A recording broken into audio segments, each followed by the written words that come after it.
Welcome, my friends, to another 8 ends. It's the 2026 doubletakeout.com MoPac Championships coming to you live from the San Francisco Bay Area Curling Club. This is your host, Ryan Olson, bringing you the latest action on the curling.gg network. We have just finished the practice for the midday draw of our Friday triple header. Our featured game on sheet B will see Team McLane from Coyotes taking on Team McBride from the OC Curling Club and the San Francisco Bay Area Curling Club. Should be a good game on tap. We have 4 sheets in play every draw. And so 8 of the 9 teams will be on the ice. One team is off this draw. That's going to be Team Gilbert from Oval Curling. Just as we're about to get underway, kind of go over the different sheets. We're keeping track of scores at bondspieler.com. On sheet A, which is going to be on the right side of the screen right now, we have Team Coleman taking on Team Barajas, both teams from San Francisco. Sheet B, our featured game, McLane McBride. Sheet C, we have Team Endicott from Coyotes taking on Team Aces from Silicon Valley. And then on sheet D, we have Team Cerna from San Francisco Wine Country and Coyotes, I believe, taking on Team McDonald from Coyotes and Wine Country. So zooming in on the action as they finished cleaning the ice. Teams did a draw to the button to see which team would be closest to win the hammer advantage at the start of the game. We call it last shot, first end, or LSFE. You might see that coming up at the Olympics next month. So doing a final clean. I think they're announcing the results right now of who is going to be hammer for each sheet. Initial indications look like it might be McBride, but we will see. Taking a look at the standings fairly quickly. You can see right there that McBride is currently undefeated at 4-0, with Team Coleman right behind, also at 3-0 at 100%. Barajas and McDonald at 3-1. Aces, Endicott, Gilbert have 1 win, and McLean and Cerna are both looking for their first win of the tournament. So results are being posted to bondspieler.com, including the standings, live standings as results are posted. We do see Justin McBride doing a final slide as he heads towards the away side of the sheets. Maybe in a moment. If you guys have any questions, feel free to drop a note in the YouTube chat, and I will be happy to respond when I can.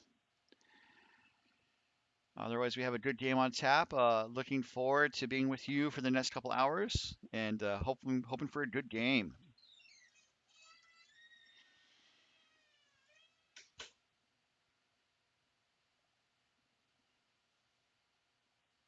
The weather's been really beautiful. Currently outside it's 57 degrees, sunny. I don't know the humidity, but it doesn't feel humid at all. So, hoping to see some good playing conditions. And in terms of playing conditions, we also have the rocks that are brand new to the club this year, and so it's been fun to see these new rocks on the ice. And so we do see for Team McLane, the lead gets set. That's going to be Ryan Sawyer for McLean, and we are underway.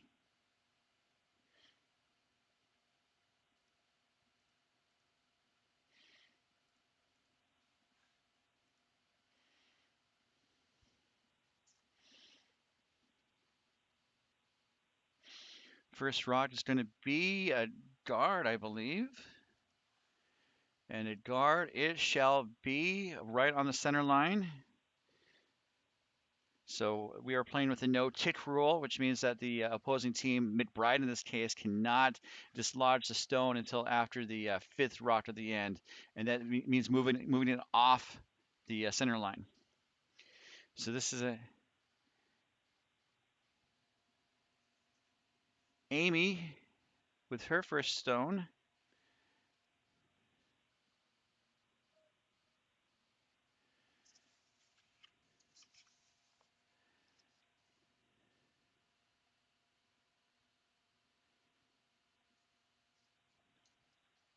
Amy Verway Cohen.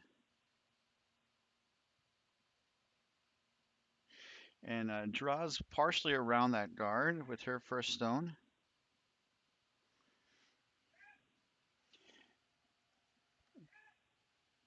And so the broom is down to, I think, draw on top of that. McLane's goal may be to narrow the scoring area.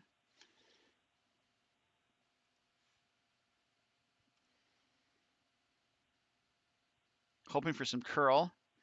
I don't think it's going to curl back as much as they had hoped. So it is second shot, but it is open. So Amy's just going to bop it out with her next throw.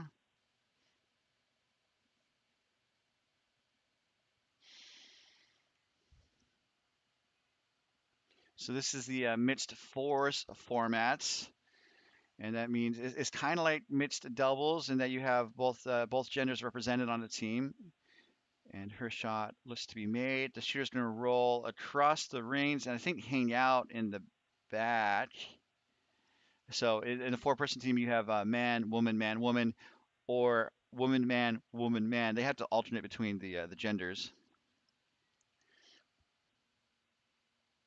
And so that takeout, soft weight, was successful.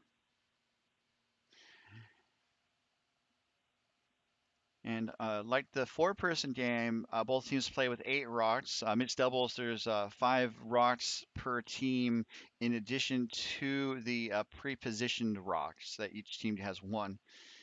As we see the second for McLane throw her first rock. This is Christina Chuka, and it looks like she was able to make a draw on top of the shot stone and taps it back slightly. And so it looks like McBride wants to peel the guard or make a play on the rock in the house. Either shot would be a success, I believe.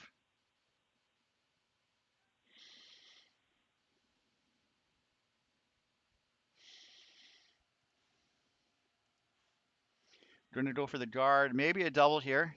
Just one, just both blues moving, and the blue in the house jammed on the yellow, and just the yellow moving as well. So there's only one McLane blue in the house, and so McLane would look to either protect the stone in the rings or draw around, and she's opting to draw around.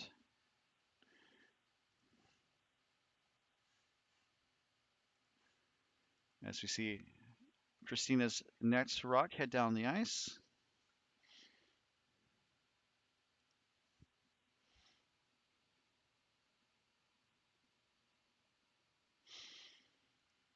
Oops.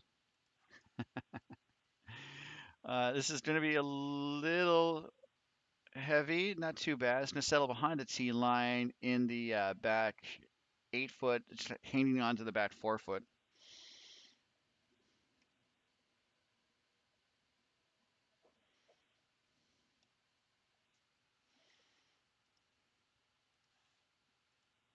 Next strike coming from the second for McBride. This is Cameron Ross, 19 years of experience under his belt.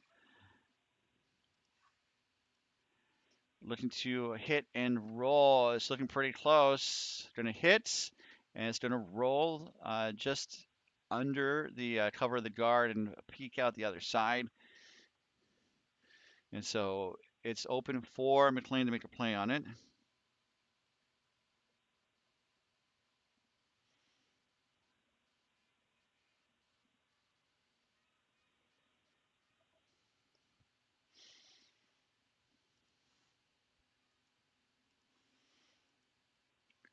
This is the first rock for Ryan Nelson, the third for McLane.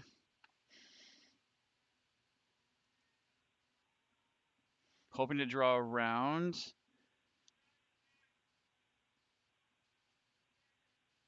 It's not going to curl up as much as they had hoped. Wicks off of the shot stone and rolls to the back 4 foot. Well, to the tee line on the edge of the 4 foot, to be more precise.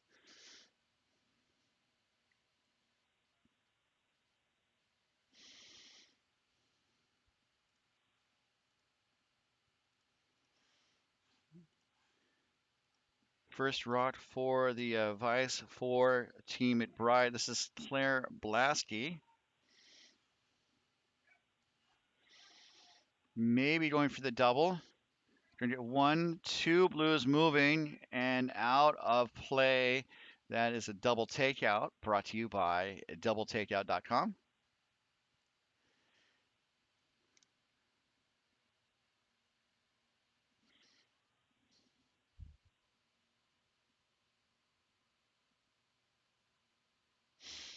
So it looks like the next stone for Nelson is to draw or take out that McBride stone in the top of the 4-foot circle. Maybe a little roll on top of the other stone. So roll. Does accomplish the primary task of getting rid of the shot stone. Blue is now shot, although if Claire has her way, that stone is going to go away.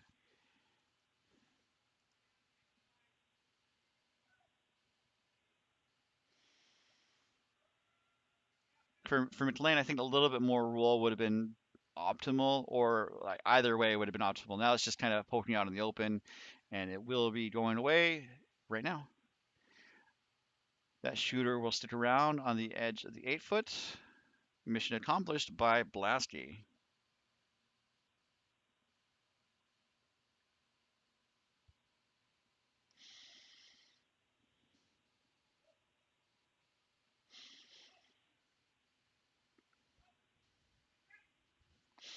So McLane is looking at tackling one of the 2 McBride yellows in the rings.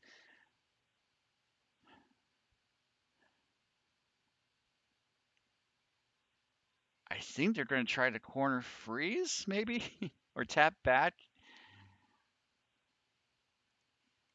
I think a hit and roll could be effective, but again, I'm not on the ice, so we'll see what Michaela McLean has dialed up for her first shot. The skip for the rink out of the Coyotes Curling Club in Tempe, Arizona.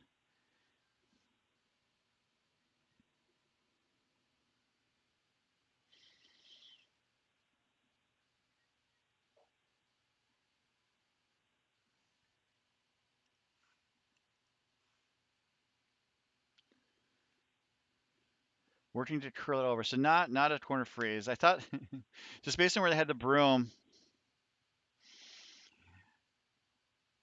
I was guessing they weren't going to get a lot of roll, and they did not get a lot of roll. Because ideally they may have wanted to try to roll under the center guard. Ends up getting rid of the shot stone, and blue is shot once more.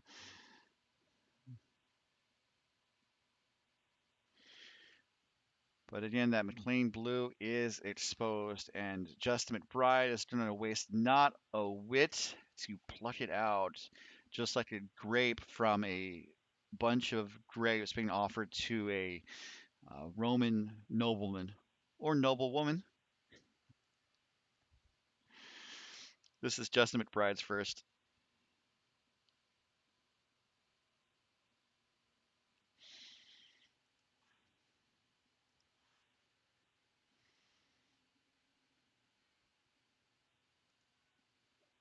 Going to hit and stick. McLean's shot stone goes away. The shooter sticks around to be second shots.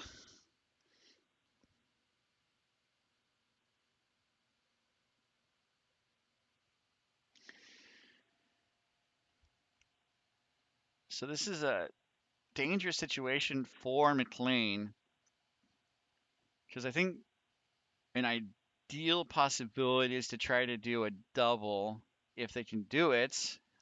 It's it's kind of like asking a club golfer to hit a 400-yard driver, and it might be a good idea, but if you can't do it, you can't do it.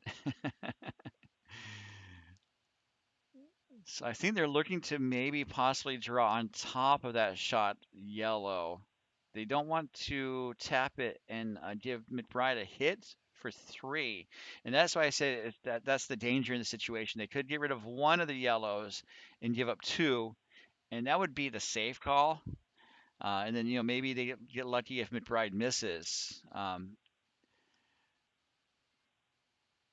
Skipping is a kind of different idea of thinking, different way of thinking. Because as a lead, I love drawing. I love guards and freezes and the like if I can make them.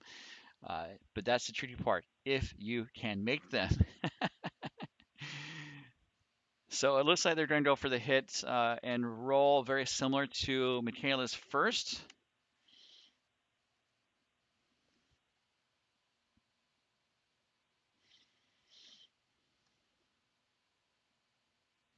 Looks to be similar weight as well.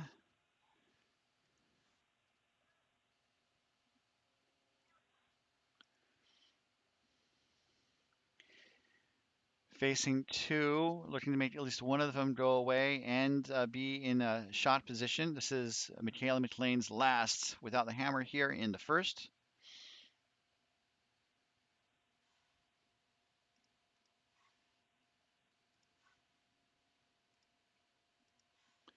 So it hits, not much of a roll, and that is a second shot. So that was the safe shot, as I said. So I would say mission accomplished for the most part. And so now McBride has a draw to the full 12-foot or better to score a second point. And so, like I said, that was the safe shot.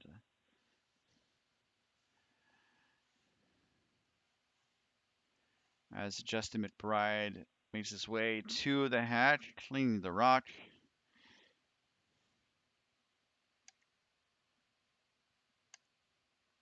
Choosing to draw on the side that's more cluttered.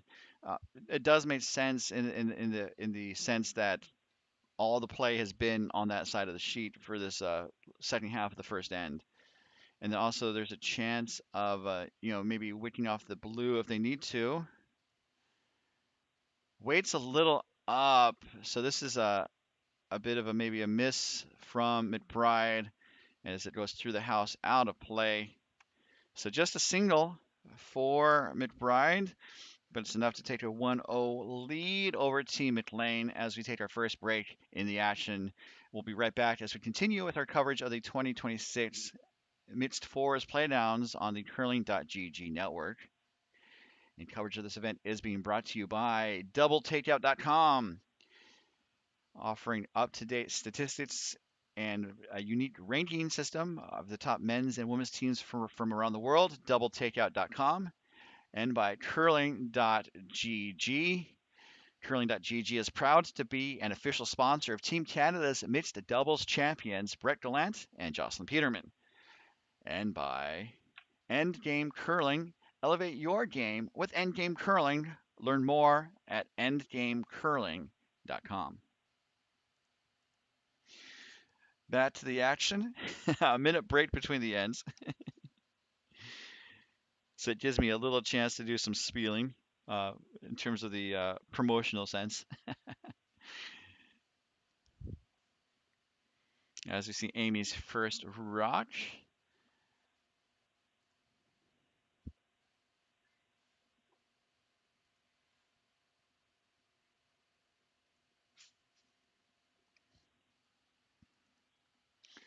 Looks like it might slip into the rings. Indeed it does. Settles in just behind the tee line, so maybe just a smidge on the heavy side because McLane could use that stone and score if she needs to. But we do see Ryan Sawyer looking to put up a corner guard, I believe, with his first rock.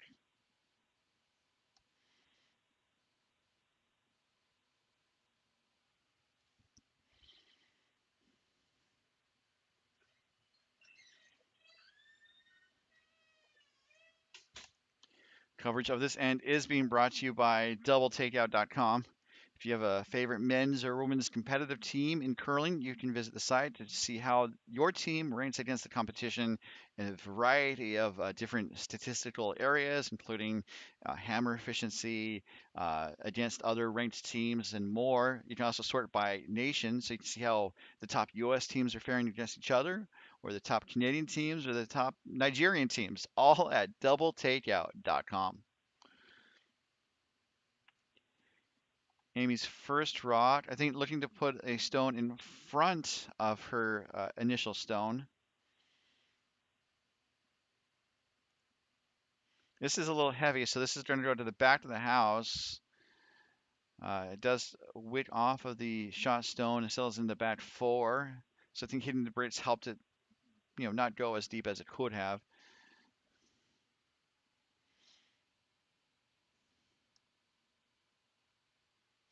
But again, you're creating a little bit of a pocket for McLean to utilize. As you see the second stone coming from Ryan Sawyer. There's two Ryans on Team McLane, so I definitely will either use their full names or either Sawyer or Nelson. Calling hard for sweep to make sure they get around that guard. It's going to be close. Doesn't get there. So it does crash the guard and then rolls back towards the center. Looks like it's on the center line, so the no-tick center line rule will apply to that stone for one more rock. We're almost done with the no-tick and guard zone rule for the end.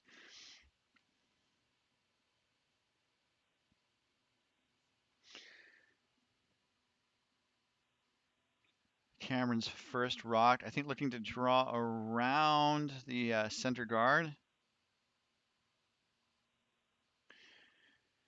Definitely going to clear the guard as it's a little bit on the wide side.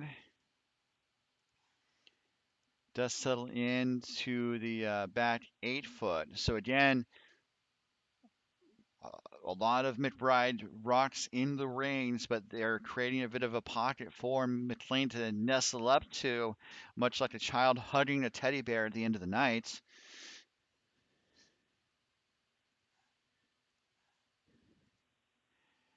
Here is Christina Chuka. She's throwing lefty. There's at least two lefties on the ice this game, both Christina and Claire, I believe. And they're looking to draw into that rock pillow of McBride yellows.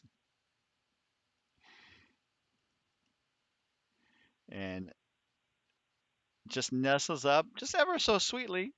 And the back button, good for shots.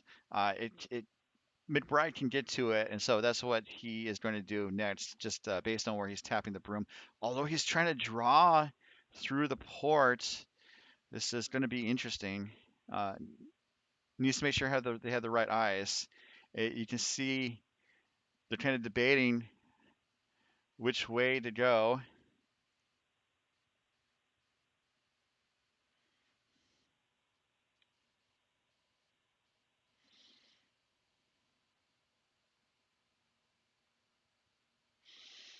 So they do decide on going through that left side with Ross's second stone. Looks like it's going to get through the port, although Blasty is on it to make sure it doesn't crash. Calling for straight, past the guard. And again, this is just like a cup of chamomile tea. It's just so cozy right now in the house. Grab a warm blanket and curl up into a sunbeam of sunshine. I'm not quite sure where this metaphor is going. That was a good shot, though. That's the bottom line. That was a good shot by Cameron Ross. And so now Michaela is looking for some cleanup on aisle B by Chuka.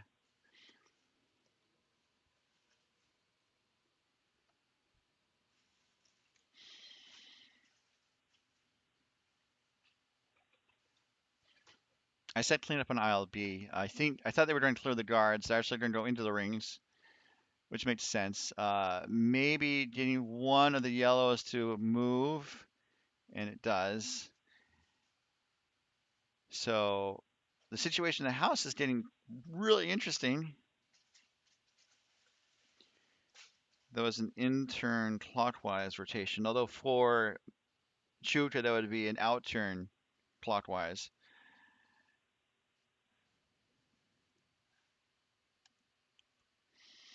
So that blue on the edge is accessible without really crashing on the shot stone.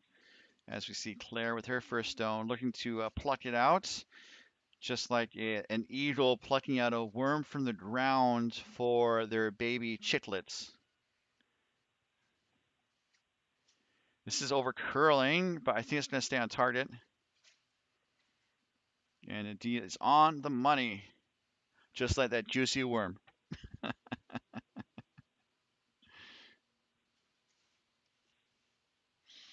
So the situation in the house, there's 4 McBride yellows surrounding a lonely McLane blue that is third shot. McBride is 1, 2, 4, 5. And so needing to get access to the center of the house, McLane is choosing to clear that guard.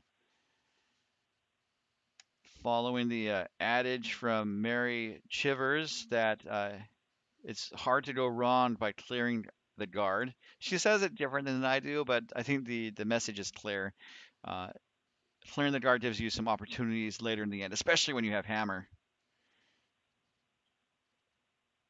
So it does peel the guard. The shooter goes away as well. So now the center is pretty accessible. And McBride might be dialing up some razzle dazzle here on the sheet. Or I think he was looking at angles to maybe prevent McLane from a double, any sort of makeable double.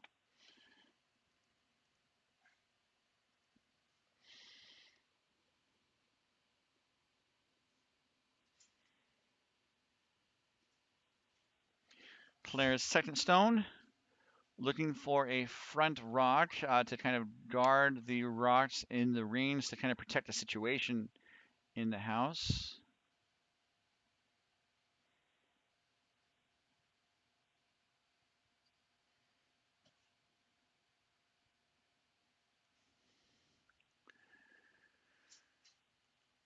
That looks pretty good. I think it went maybe a little heavier than they may have wanted.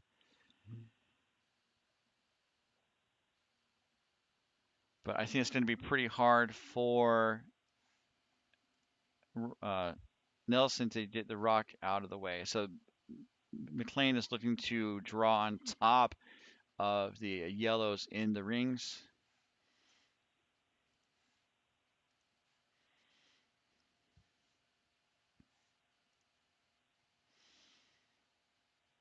Just a little up weight, but it ends up in a decent place. It does set up, I wouldn't say a double because it's there's so many jam possibilities. It might as well be the Smucker's aisle at the grocery store.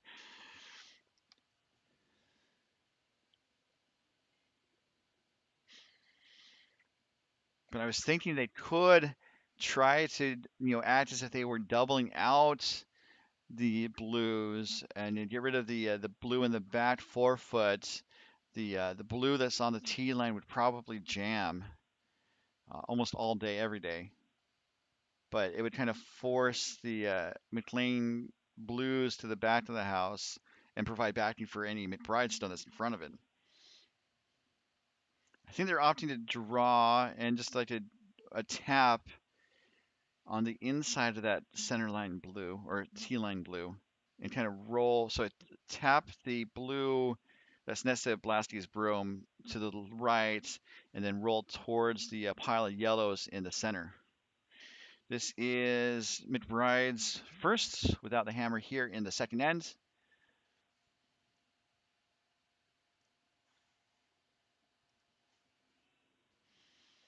Going for the counterclockwise rotation. So I think they were going for a possible tap back. Actually, this is just going to go. Oh, it does tap back. It taps the shot yellow back to the blue in the back forefoot. So McBride is now sitting 2, and this is a puzzle in the house. I'd probably run out of time trying to think of all the different counters to all these shots. That's why we call this game chess on ice, and not just because there's a lot of queens.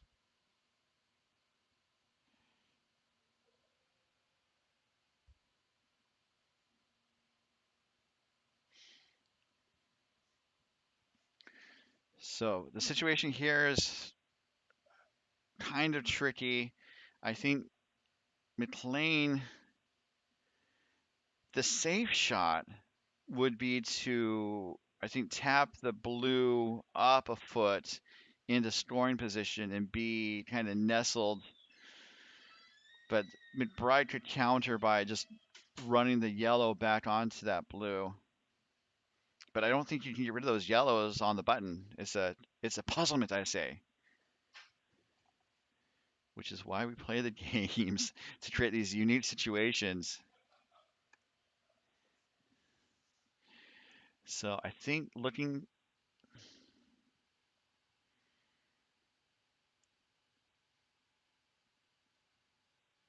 based on where the broom is, I think they might be trying for that tap back. But we'll see in just a moment as Michaela McBride delivers her first with a hammer here in the second end.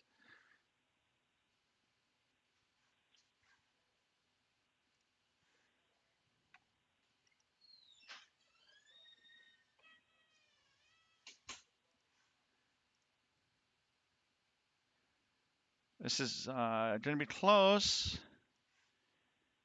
Ooh. Okay, so it actually hits their blue on the inside. I thought they needed to hit on the outside. So it hits the blue, rolls to the yellow on the center line, and so it just kind of cements McBride's 2 right now. It's a messy house. McBride is currently 1 and 2, and then McLean looks to be 3-4, and then there's a lot of yellows and 1 blue to add to the mix.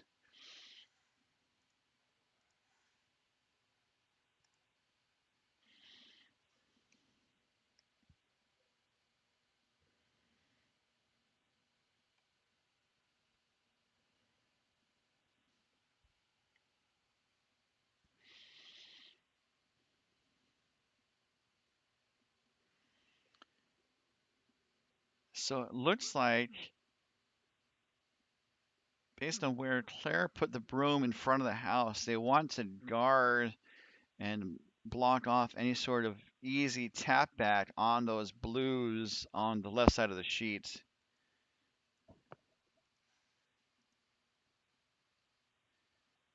As Justin McBride just set for his last.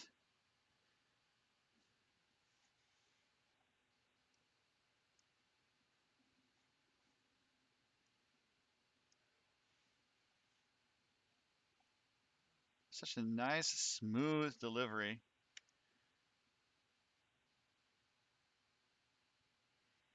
Just looking for a guard. The line's the most important part.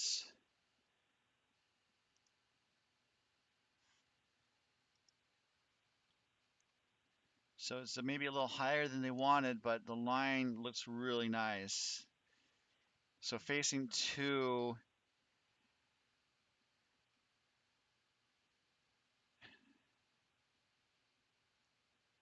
if McLean throws a pistol at that stone that they're kind of tapping the yellow or the broom on top of the yellow, this is dangerous. I mean, the safe shot would be to do like a heavy draw on the blues on the bottom of the screen to raise one of the blues towards the button and then, kind of maybe wiggle in. That's what they're looking at now. They initially looked at just again throwing a pistol, basically trying to like move those 2 yellows off of the button. But there's so many jam possibilities and could lead to giving up at least a couple. So the broom is down for the tap up.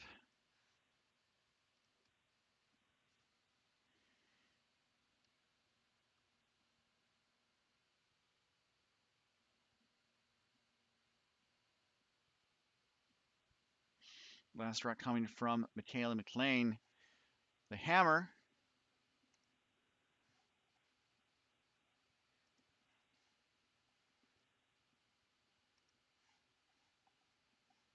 Needs to curl a bit. Now Sawyer's trying to push it over. I don't know if it's going to come back enough. It needed needed another half rocket curl at least.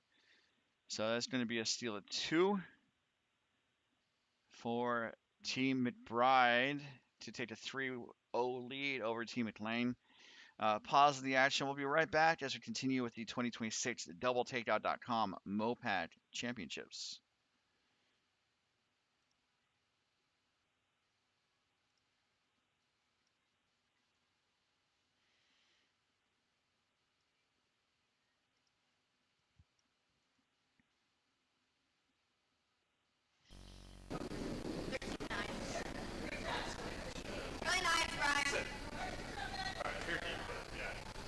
As they're about to get started with the next end, let's go around the rings. Let you guys know what's going on all the sheets. We're keeping track of the scores at bondspieler.com.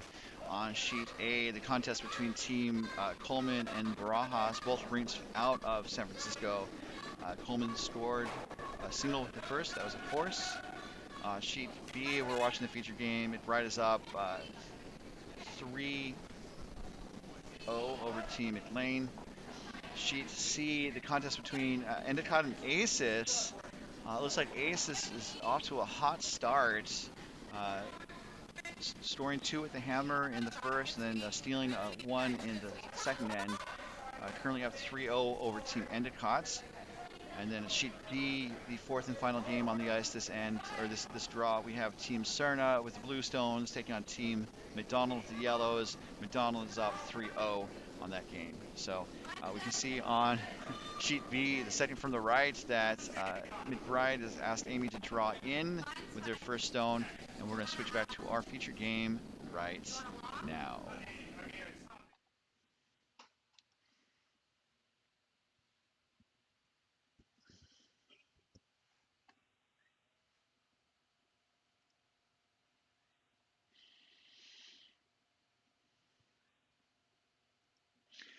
And coverage of this end is being brought to you by curling.gg. Curling.gg is growing fast and has partnered with Jamie Sinclair from the Curl Up with Jamie channel to bring more curling insight to fans everywhere. Curling.gg. So it looks like the corner guard was successful.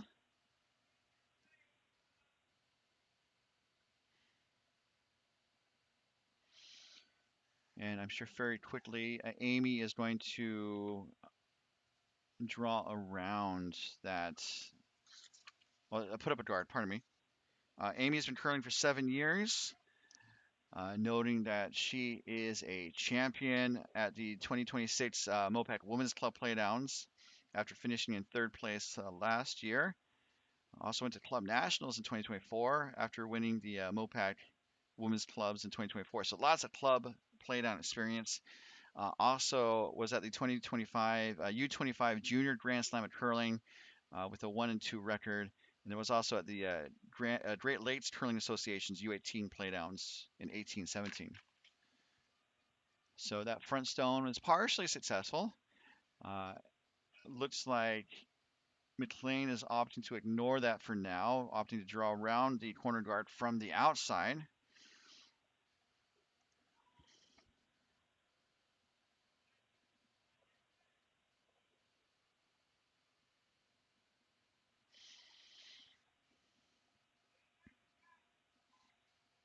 This is coming up light. And I think it's just a matter of going out a little further from the center in that case.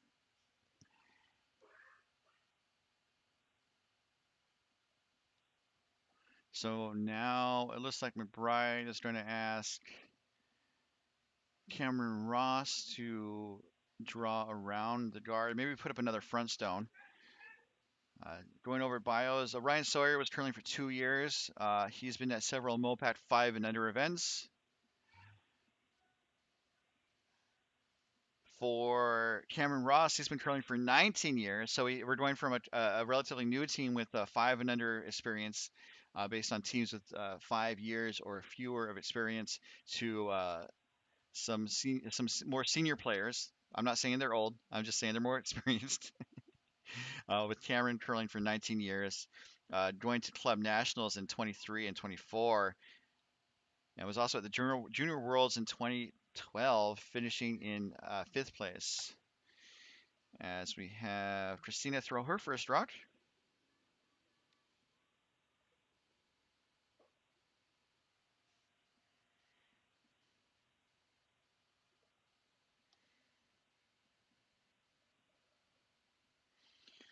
And that's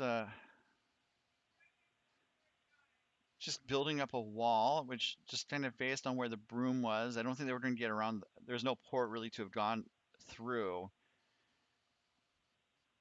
So building a wall that McLane might be able to use later in this end.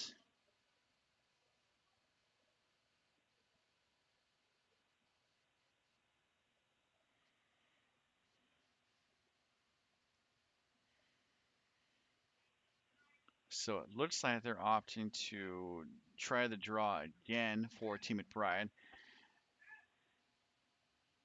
So Cameron Ross has also been to the Junior Nationals 4 times, starting in 2010 and then each year until 2013. Got a little bit more weight on that stone. Looks like it's going to be tight to the guard. I say that, but they pass the guard pretty easily. Now the question is where will it sit down? It looks like it's going to sit down in the back forefoot. So McBride is sitting 3 right now, kind of in a bit of a line. So if we had like Kevin Cooey here, they'd probably get all 3 of those yellows moving. Kevin Cooey is not in this event. He's not eligible for some reason. So we see Chuka with her second stone.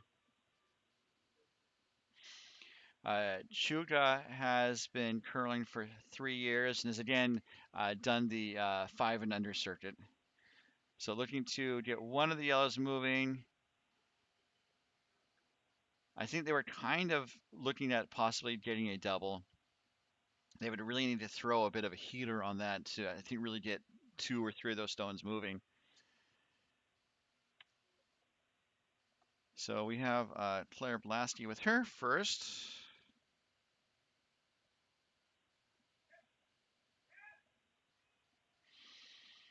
Looking for a guard.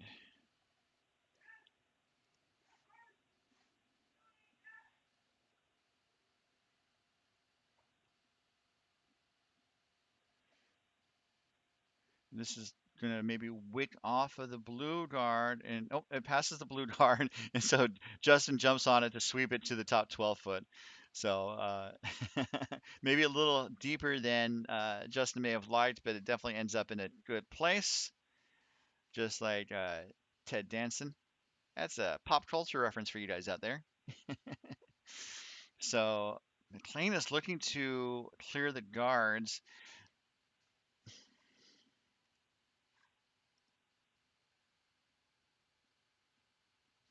As Ryan Nelson gets set. He's been curling for 3 years and again has done the 5 and under circuits around the Mountain Pacific region. MoPac to our friends and our enemies. This is, they want to clear the guard. They're going to raise the guard into the rings. It wicks off of one of the yellows, and then the guard goes out of play. So those yellows are still in a pretty nice line. And so I think what McBride would like to do is to put up another guard.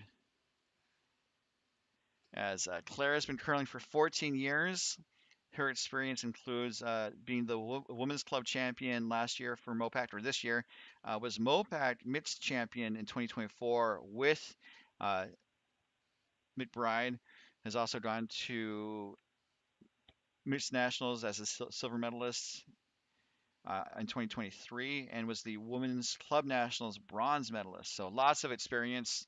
Uh, Not quite sure all of her background, but I know she was kind of on the MoPac radar when we started doing the broadcasts out of Coyotes. And then I think she finished her undergraduate education and she's doing her graduate education in the Bay Area. And so she's now curling out of San Francisco. So that guard was successful.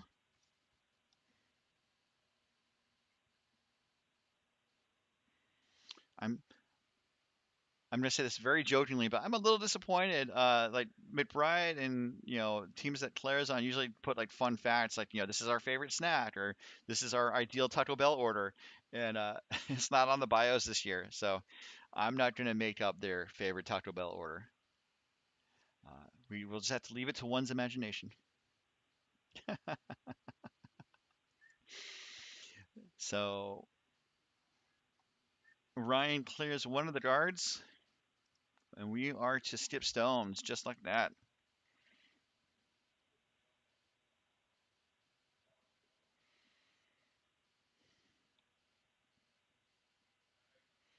They wanted to have, I think, a little bit of a roll, just to try to open up the line to that blue in front of the house. As it is, it's kind of congested. It's going to be really hard to move that much granite. As Justin McBride gets set, he's been curling for 30 years. Was MoPac Club Playdowns champion in 11, 18, 23, and 24.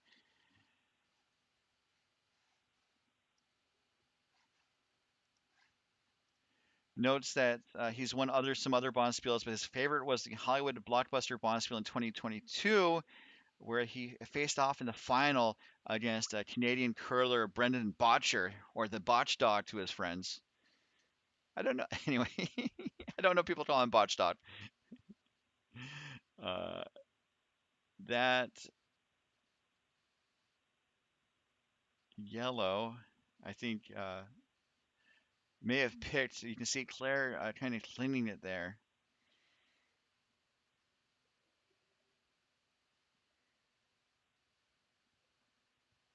So now Michaela McLean has a bit of a interesting situation. She's not going to try to do the run back, and uh, like I said earlier, like doing a run back like that is trying to hit a 400-yard driver off the tee, and the top golfers, the top players can do it, but a club golfer or a club curler may not be able to execute that type of shot.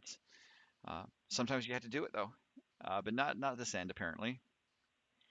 So based on where the broom is, McLean is going to, I think, draw to the edge of the 4 foot with her first.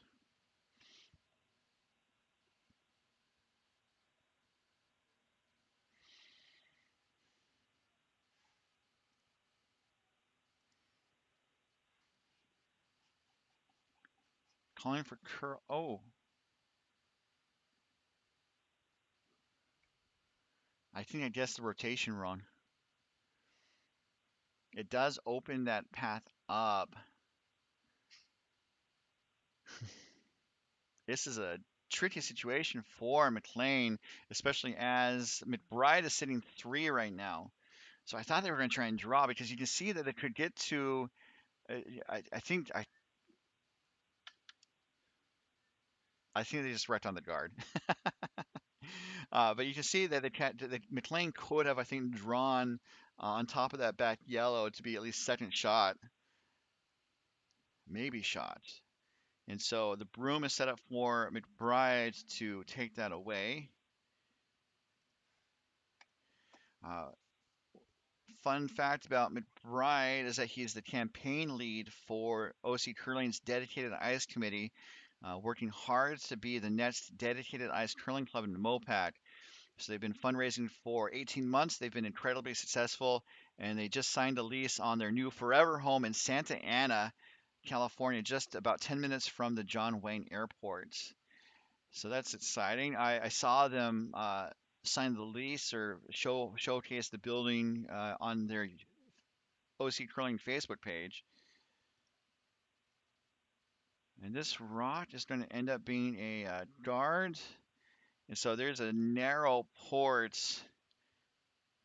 to the button. I saw that earlier, but I thought the port was maybe a little too narrow to try. I think if they were more confident in the curl of the Ross, they could still try that out, the out turn on the top or the right side of the ice,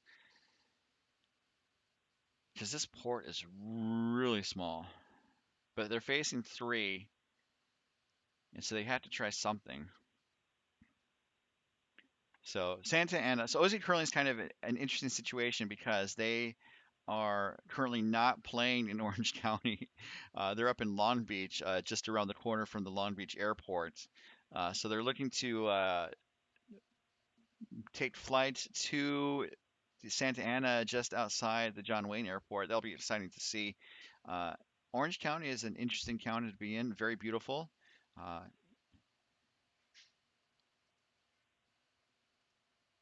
and we are to the Skipstones.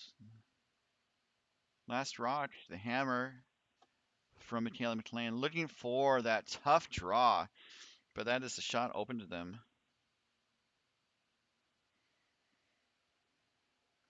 Michaela has been curling for 4 years. She's been playing in recent years at MoPac Mixed event as front end, and has also been at several 5 and under events.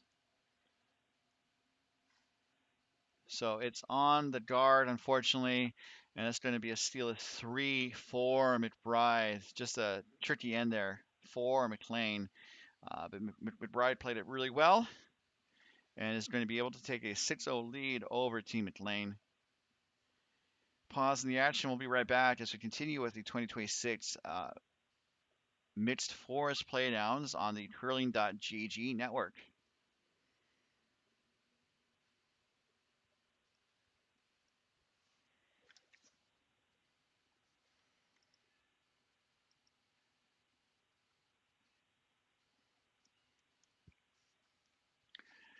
Thank you, everyone, for tuning in today. We have 3 games today, 3 games tomorrow as part of our 8-game round robin over the course of 9 draws.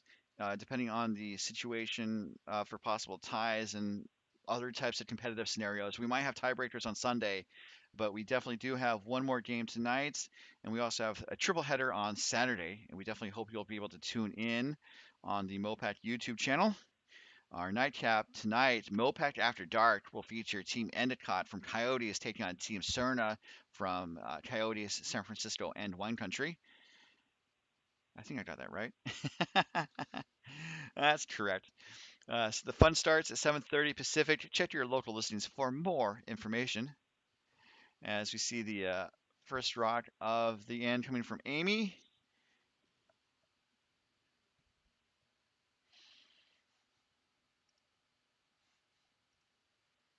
Looking to draw into the rings. So if you are up by a decent number and you don't have the hammer, you tend to want to try to keep a clean sheet. And the way to do that is to there's other lots of ways to do it, but one way is to just put a rock in the ring and a rock in the rings and to basically force the other team to try to take you out. Um, but you don't want to have a rock kind of in a place where the other team can nestle up to it and score multiple points. So that's why McBride was sweeping it to try to get it as far back as possible. We have a Sawyer's first rock looking to put up a corner guard.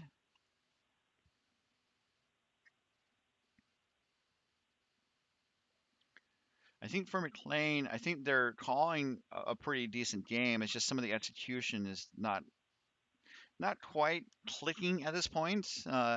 But you need to get the reps in a lot of times to get the experience and the skill needed to advance in an event like this. That rock was just a little short. It hogged, so that's another $1 for the hog jar. We don't actually have a hog jar at this event, but it's kind of fun to have the drawing, just a little extra a little extra cash at the end of the weekend to reward people who may have goofed a little bit on the ice in terms of like either hogging or burning the rocks. Amy's second rock looking to put up a front stone, I believe, or go into the rings. This is going to slip into the top of the rings. Justin wants it in the top 4 foot.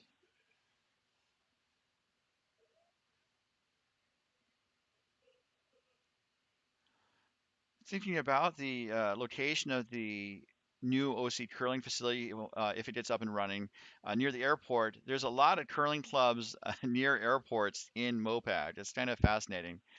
Um, this San Francisco facility is just a quick jaunt from the Oakland airport. It's on the bus route from the airport to Bard, so it's really easy to get to. The Coyotes Club is just around the corner from the Phoenix Sky Harbor Airport, and those are the big ones. It was just kind of fascinating. And then Curl Vegas, which is in our region geographically, but they are a part of Grand National Curling. They are also just down the road from the Vegas airport. So that second rock as a guard slips into the rings, and so that gives McBride and Cameron Ross a chance to pluck it out, just like someone picking out a nut chew from a box of See's candies, and that was successful.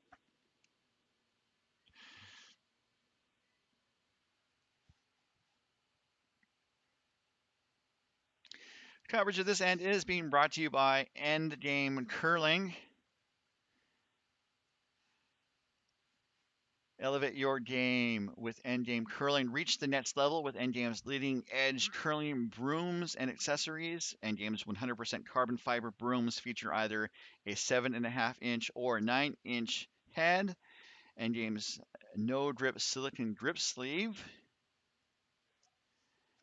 gives you unparalleled connection to your broom, and Endgame's unique 3-piece travel handle makes traveling for curling easy. Learn more at endgamecurling.com.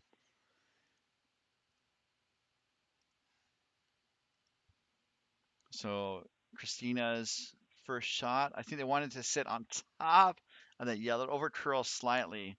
So it's going to give McBride a chance to pluck that out, just like an infant toddler picking out their favorite toy from the prize bin at Dave and Buster's.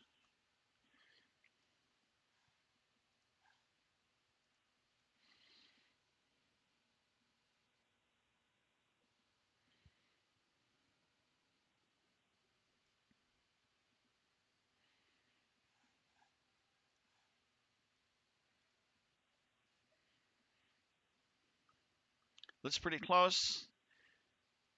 And man, that is just like the little plastic spider you get with 500 tickets. Good shot there from Cameron.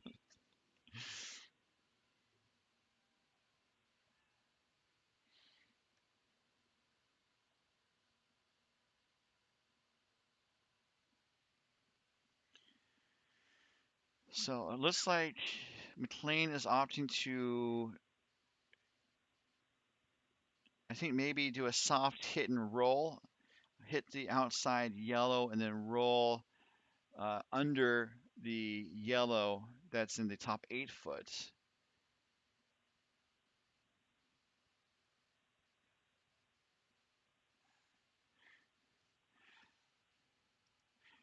Talking about Seas candies. Ooh, I thought they were going to hit and roll. That ends up actually being a top of the house stone. Actually, kind of protects that yellow in the rings. I'm Team Scotch Mellow, by the way. And speaking about See's candies, See's is based in both LA and San Francisco. I guess one of their big factories is around the Bay Area. I don't know exactly where, but I'm sure there's an episode of California's Gold with Huell Hauser that will indicate where. And sorry for these camera angles, trying to find the right switch, and you can see that McBride did not want that blue and manages to get rid of it.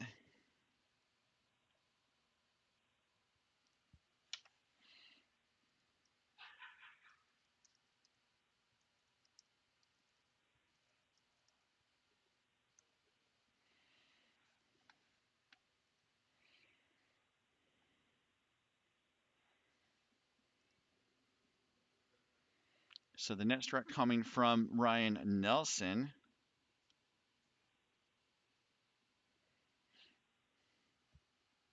I think we're going to try that draw again. I may have not spelled Team Scotchmellow correctly in the YouTube chat. It's priorities, man. So the weight is much better on that shot. Does hit and tap back. Again, I think they may have wanted a slight roll inside, but it definitely was a better shot than the last one. So good recovery there by Team McLane. However, it does, I think, there's enough separation for McBride to pop it out, especially with a sharp shooter like Claire Blasky in the hack.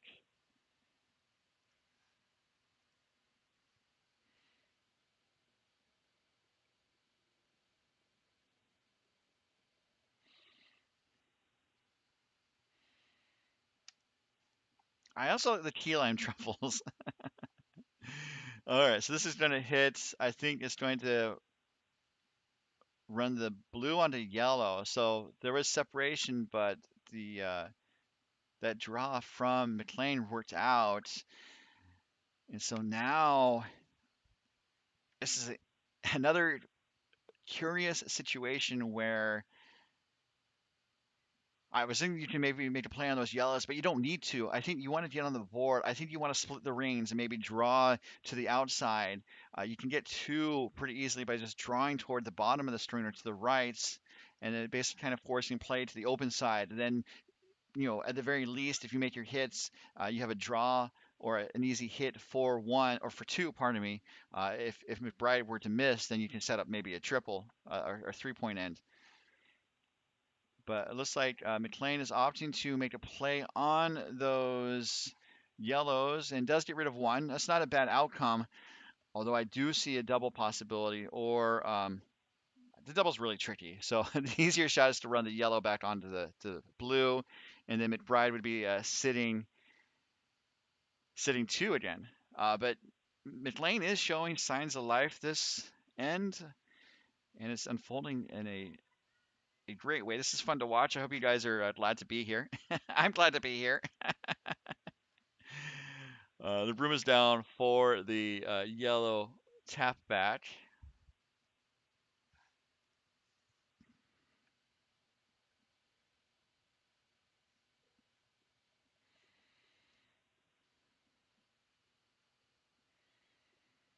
This is Justin's first without the hammer here in the fourth end.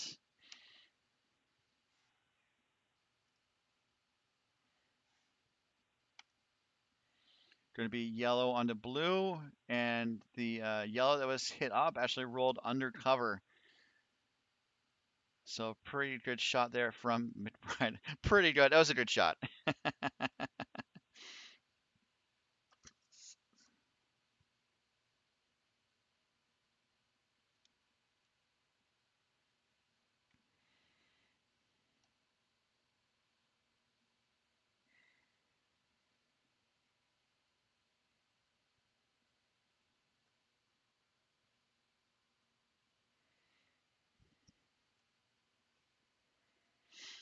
I do just kind of continuing my strategy thought. And again, I'm not on the ice, and I don't quite know exactly how each team is playing. But by keeping the play on that side of the ice, it took away that shot stone that McLean had, and so now McLean is back to kind of chasing a little bit in this end. So that's kind of why I was thinking about the way the end could have unfolded, so that McLean could do at least two here going into the fourth end break.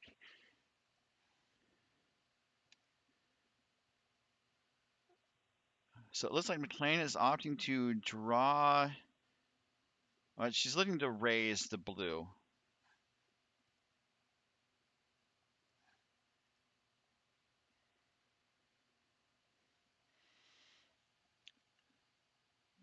eight's okay. The line, okay, the line's getting better. It might be over curling now. Gonna get the blue right onto the lid. I was sitting there kind of hoping to push that yellow back slightly, but it ends up in a great spot. Good response there from Michaela. They are shot. However, that blue is exposed, and so McBride is not going to risk giving up two if he doesn't have to, and will make that blue stone go away.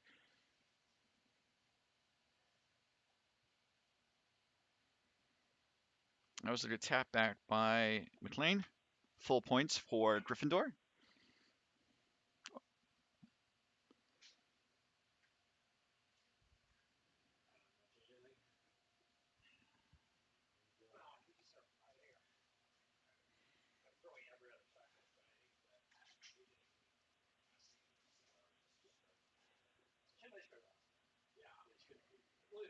So the broom is down to pick out that blue, just like a small child picking out a balloon at Party City.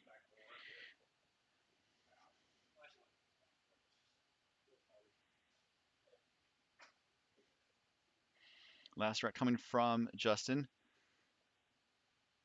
Just cleaning right now for the sweepers. Now they're working to hold the line.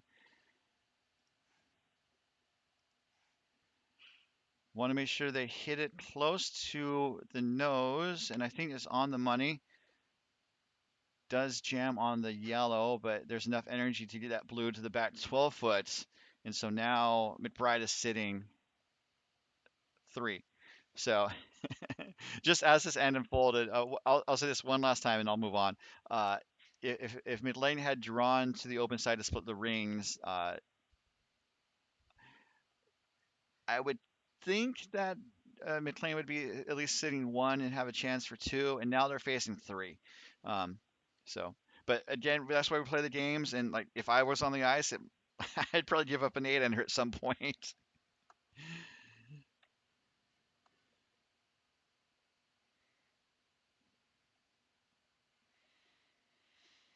So, looking over the situation now in the rings,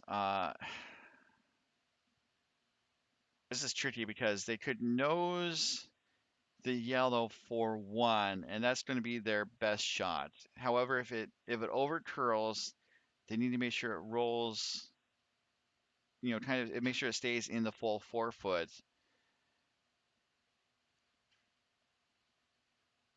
And if they hit it on the other side, it's tricky to hit it on the other side because the jam possibility is pretty high. So not an easy shot, even though it kind of maybe looks like it from the overhead. Asking for a little bit less ice.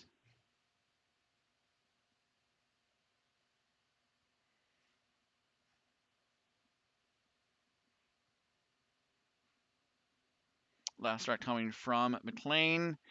Facing 3, hoping to tap one out of the way for a single point. This is a curling. Needs to hold on. Jams on the blue, which taps it onto the yellow. So it does cut McBride down to 2, but not an optimal outcome, unfortunately, for McLean, as we do head into the 4th end break with Team McBride from OC Curling and San Francisco holding an 8-0 lead over Team McLean hailing from Coyotes. We're going to take a pause in the action. We'll be right back as we continue with our coverage of the 2026 DoubleTakeout.com MoPac Championships.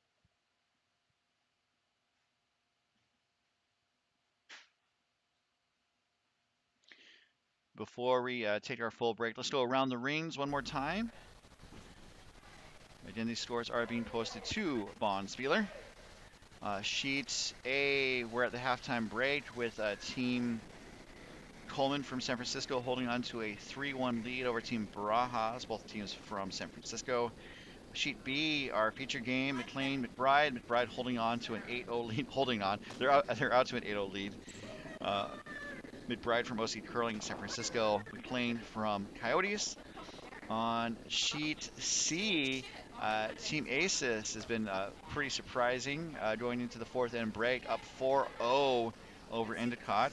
Aces hailing from Silicon Valley and Rock Creek, and Endicott from Coyotes. And on sheet D, we have Team McDonald holding on to a 4-1 lead over Team Cerna. McDonald hailing from Coyotes, one country, and Cerna from San Francisco, one country, Coyotes. So we're going to take a pause in the action. We'll be right back in just a couple minutes. Thank you so much for tuning in.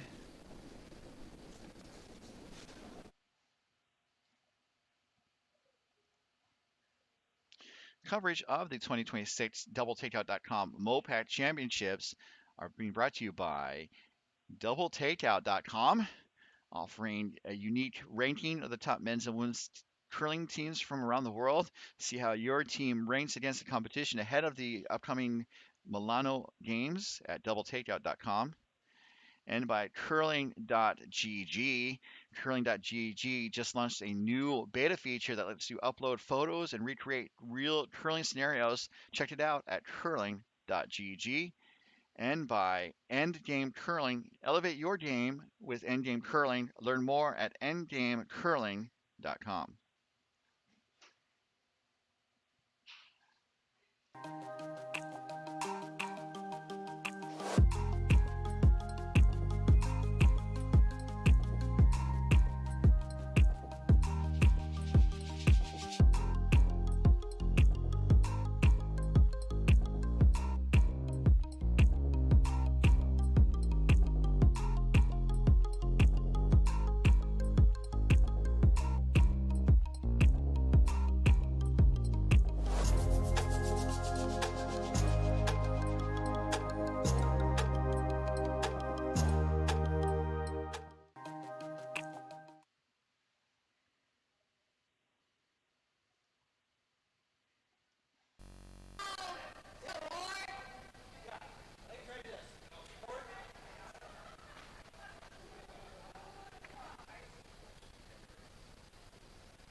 Rocks in play. We're underway. That rock was a little light. Ends up hogging the first stone from Amy for Team McBride.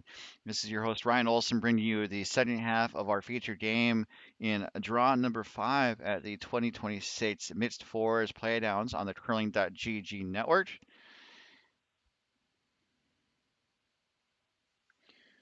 We have all the scoring's been all McBride so far this game.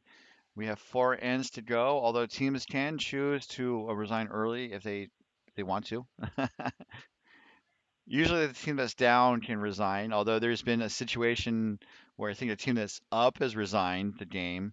Um, and I think they were allowed to keep the win.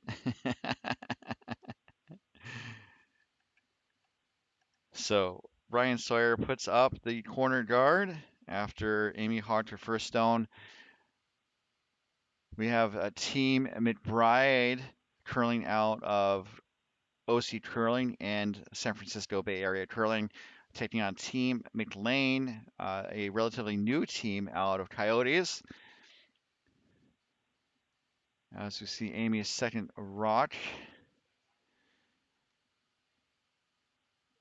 Looks like it's going to slip into the rings, which is not a bad outcome given the score situation. Settles in right on the button.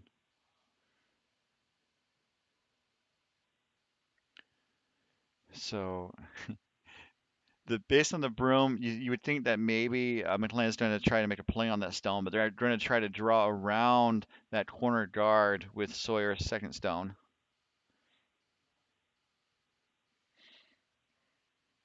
Actually put up a second corner guard on the other side.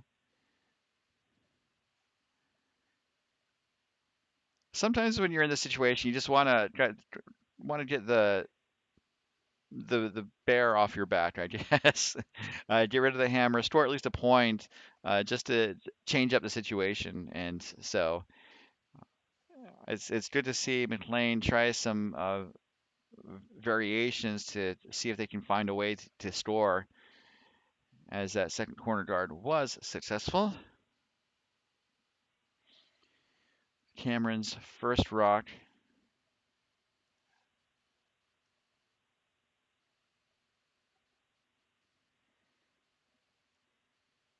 Going to slip into the rings. Not going to really curl up as much as they had perhaps wanted. So McBride is sitting 2. And now McLean is looking to just draw on top of that shot yellow on the button.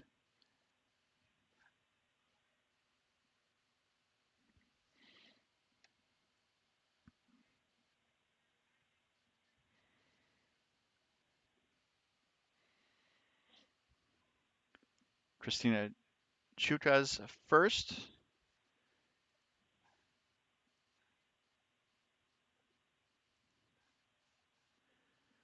Starting to curl a bit more than they were planning on. It's going to end up in the top of the 12 foot.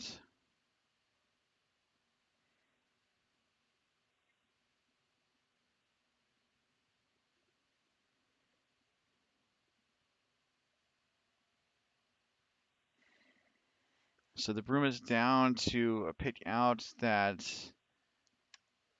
McLean blue.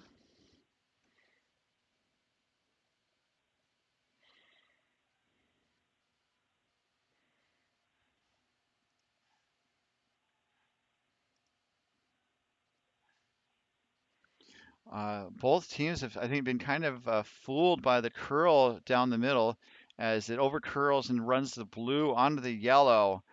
And so now McBride is sitting 1 and 3, and McLean has the second stone in the upper 8 foot. So McLean is looking to put up a front stone in front of that second stone.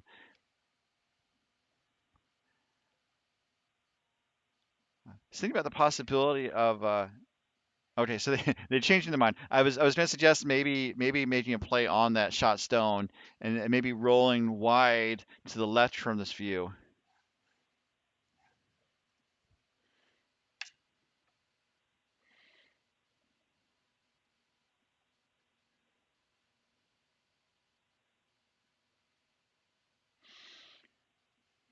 So this is curling again. I would think they would want a little roll, but also they might want to roll under their own stone. Not a bad possibility. Weight was a little light. McLean wanted back 8 weight and it ends up being top 4 weight. Something they can use though. Not a bad shot there by Chuka.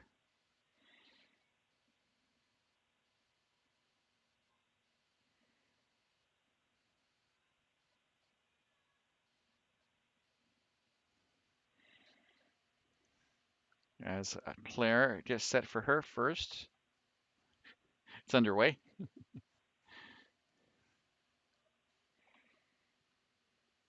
Gonna get that blue on the outside, and then the shooter's gonna roll across the house and hang out in the 12 foot. McBride is sitting 1 and 3. McLane is sitting the second shot. 1, 3, 4 is McBride's order of rocks.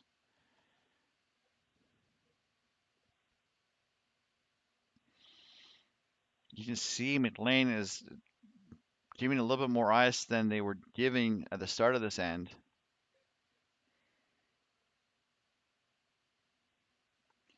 Wanting only back 4 weights to run the blue onto the yellow, and I think be sitting 2 when it's all said and done.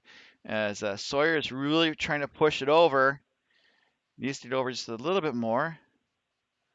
Doesn't get over it does get over enough because it does run the blue onto the yellow, and that blue is now shot just in the top button. Excuse me.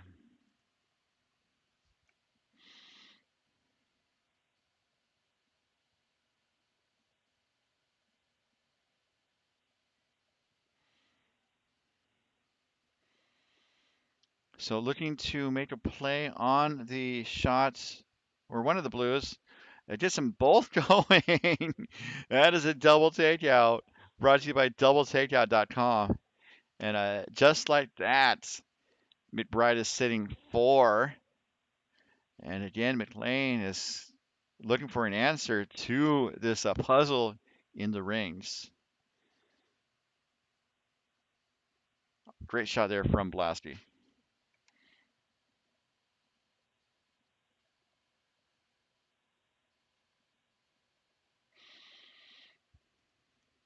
So looking for some cleanup, which helps reduce some of the scoring options for McBride.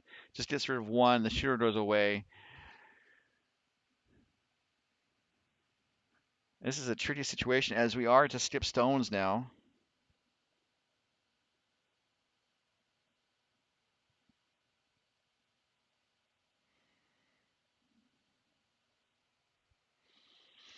So McBride is just going to look to secure the front of the house with a draw. Could be a guard as he gets set for his first of 2 skip stones without the hammer.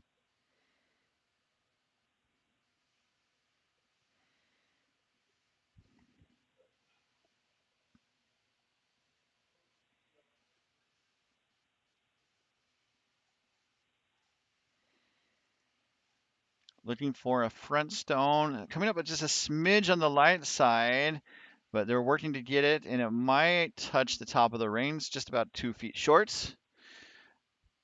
McBride is sitting 3.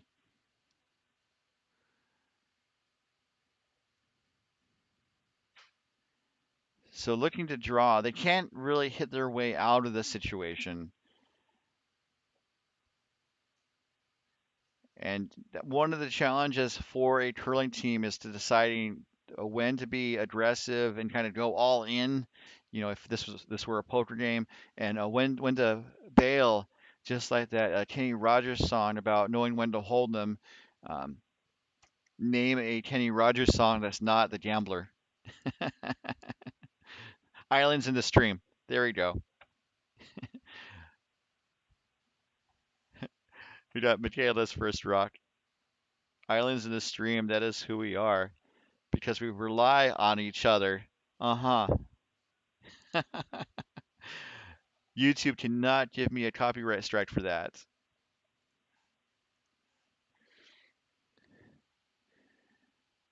That rock, I wonder if it picked. Because that went sideways pretty quickly. You can kind of see Ross for McBride making sure that that slide path is clean. I think it picked.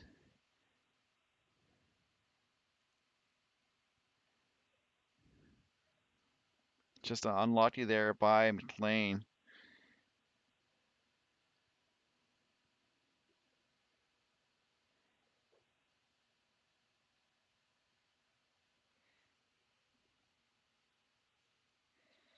Last rock coming from Justin McBride.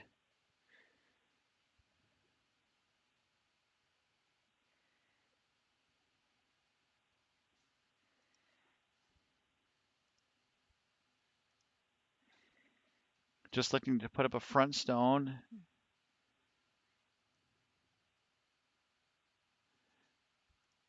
Just going to settle in the top 8 foot, biting that 8 foot ring. So McBride is sitting 4, it looks like. You can see that there's that blue out counting the yellow in the top right from this view.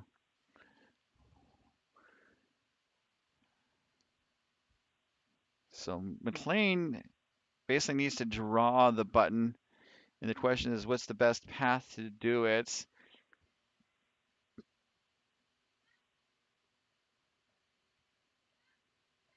They're looking at this left side or the bottom side, and it's hard to disagree with it. Was looking at the right side, but I think we've seen that the rocks are curling really hard on that from that side. Could also just be an illusion.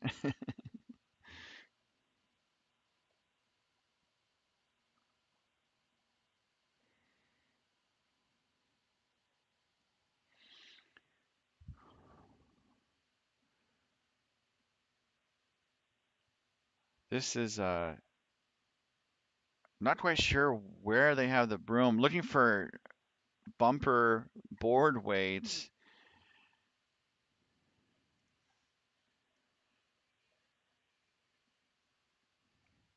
So looking to hit the inside of that yellow on the left outside part of the ring and maybe roll under.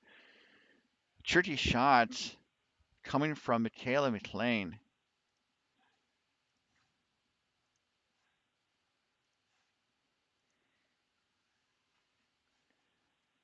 Calling for curl. Needs to curl up a little bit more. It's not going to get there. It's going to sail by everything. And so that is going to be at least 4 more for McBride. And that's going to be all. Understandable on the part of McLane. McBride played a pretty solid game. They had a couple misses, but McLane was trying to find a way to get back into the game and just wasn't able to find a way. So make the final, I would say 12-0.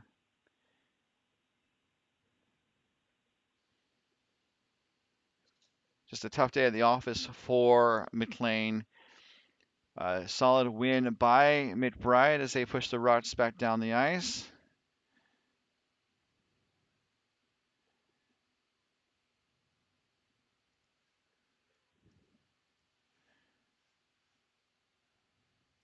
That's our first double-digit game.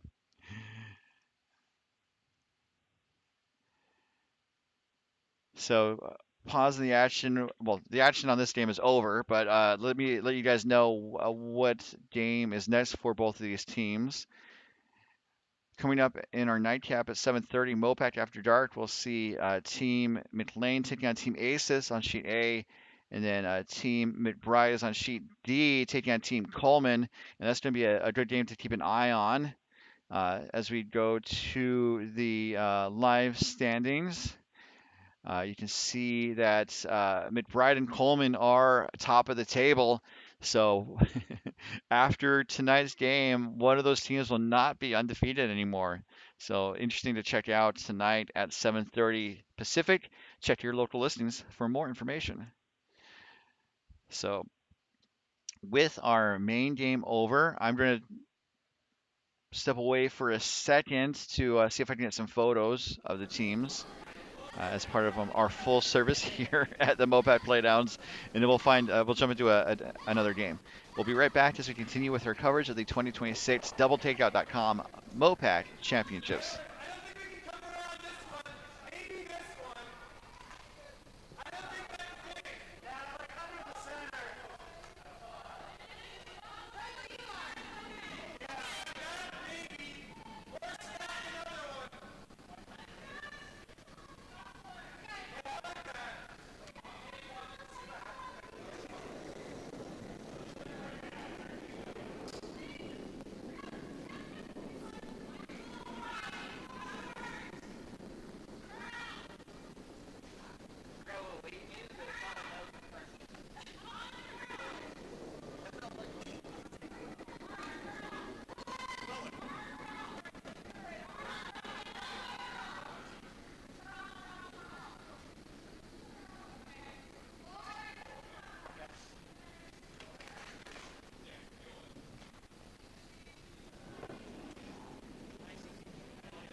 we are back and looking around the rings. Let's jump into the game on sheet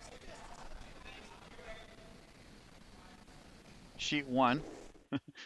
Sorry, the camera fooled me for a second.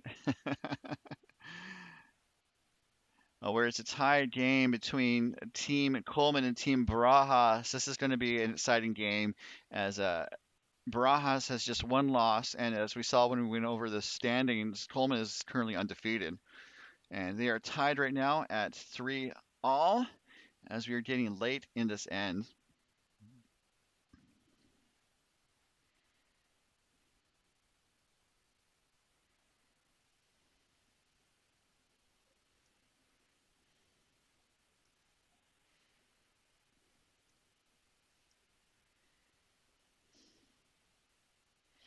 So right now, looking in the house, we have a lot of Barajas yellows, and we have a blue Coleman rock that's out there. Now we have a blue Coleman that is shot stone just above the button.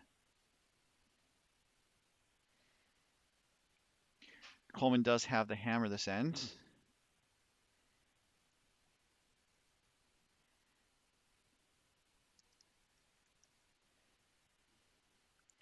As we see the third for Barajas, I believe that is Kate Garfinkel,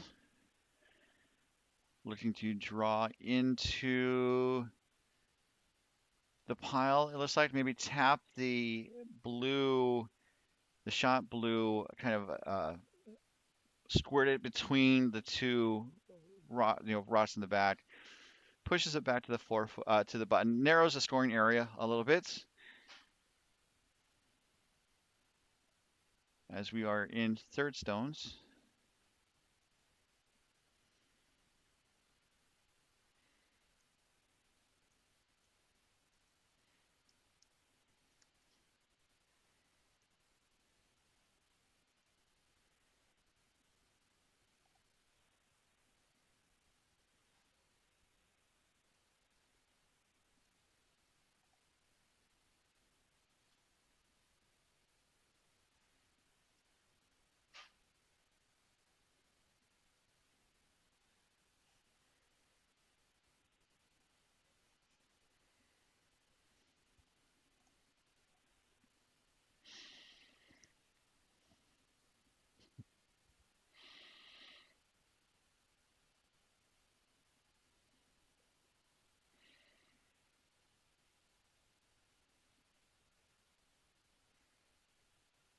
So looking at the situation here, Coleman wanted to put up a front stone. Looks like that was successful.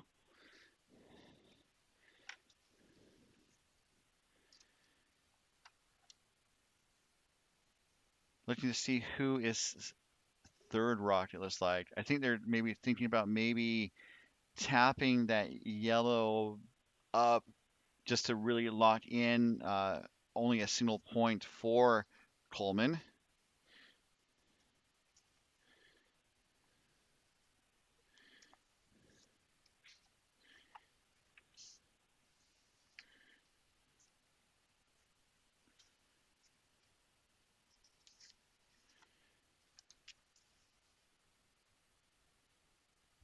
Okay, so based on where they have the broom, okay, I don't think they could get to that yellow stone. So I think maybe they're just looking to maybe put one on the edge of the button to maybe tap forward later. That might be the call.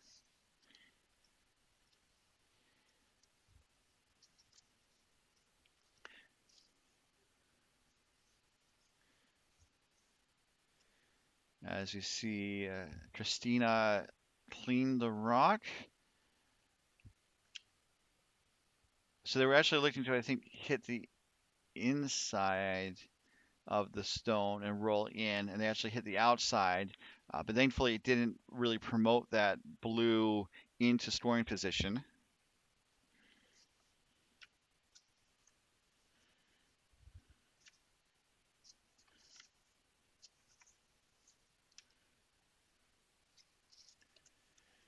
As we see the skip for Team Coleman, Gabrielle Coleman head down the ice. So currently undefeated. Maybe take this opportunity to go over how the playoffs might work depending on the outcome of the full round robin.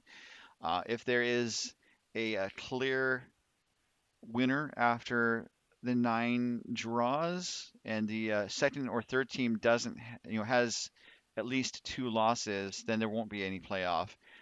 There could be a playoff to see who is second place. If there's basically we have a rule that says, if you, in order to be fully eliminated from championship contention, you had to have 2 losses. So if you have 1 loss or no loss, you're going to go to a tiebreaker. So that's in a nutshell how the playoffs might work. We'll see if we have a clear winner.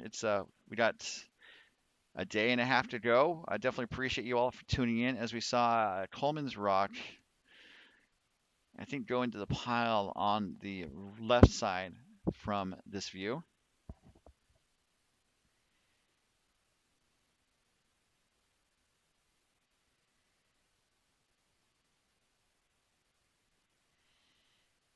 And Jesus Barajas looking to,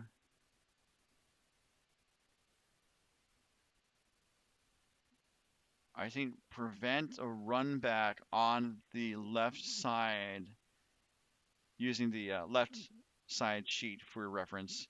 Uh, so just to prevent a crazy long run back for a second point.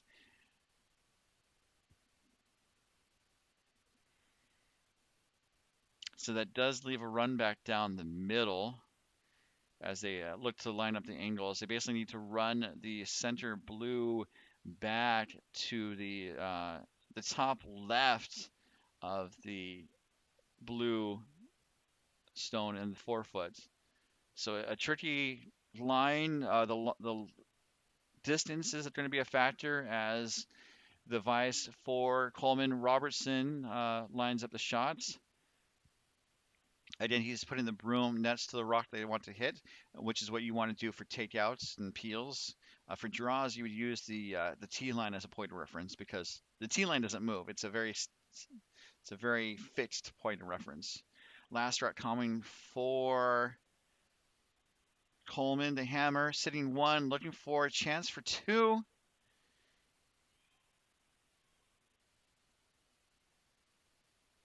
And this is a little inside.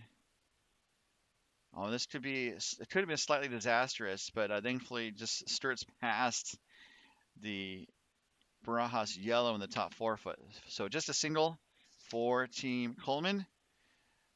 Pause in the action, and we'll be right back as we continue with our coverage of the 2026 DoubleTakeout.com MoPac Championships.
Rocks and Play, we are underway. Coverage of this end is being brought to you by curling.gg. I won't keep the graphic there the whole end, by the way, guys. Curling.gg is growing fast and has partnered with Jamie Sinclair from the Curl Up with Jamie channel to bring more curling insight to fans everywhere. Curling.gg. Opening rock turns out to be a high guard.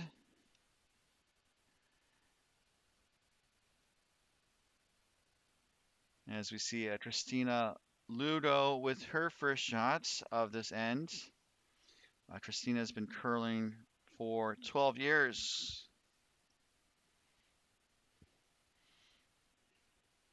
Looking to put up a corner guard.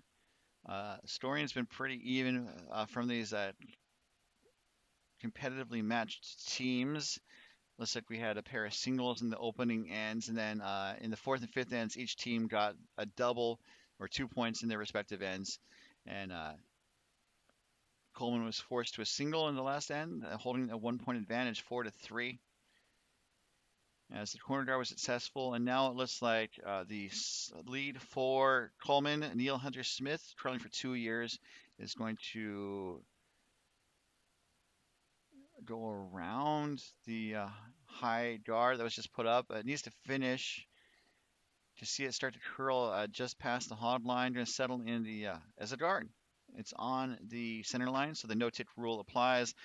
Neil has been curling for 2 years. Lots of experience still under his belt, including semifinalist at the club playdowns for men's, and then arena clubs as a semifinalist, and a winner at the Bayspiel and the Ball last year, as well as the runner-up in the Golden Gate Bonspiel, and those are San Francisco's Bonspiels.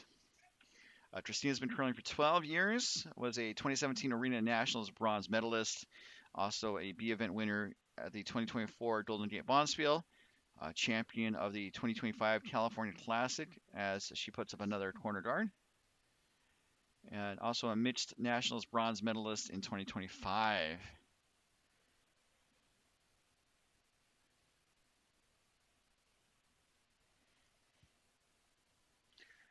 Now delivering her first rock, this is Abby Lynn, the second for Team Coleman, curling for 10 years.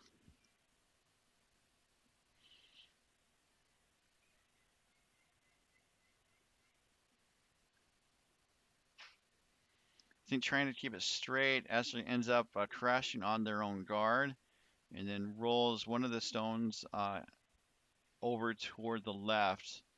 So no rocks in the rings currently, and I think Coleman is looking to, kind of open things up, looking to take out their own. No, sorry, this is Barajas with the first stone coming from Eric Chiarella Jensen. My apologies for that.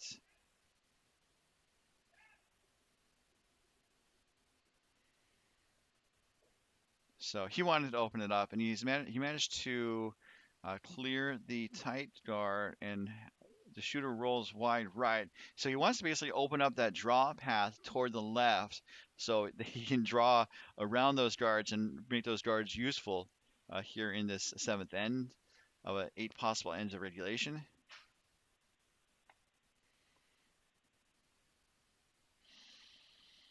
Abby's second stone. She's been curling for 10 years, as I mentioned. Some of her accomplishments, she was at the U25 Junior Grand Slam of curling this year.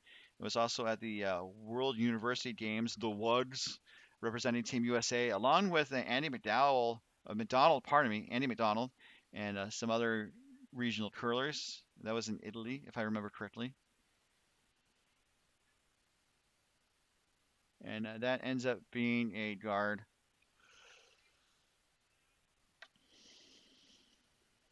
So Barajas is looking at, I think, hitting and rolling.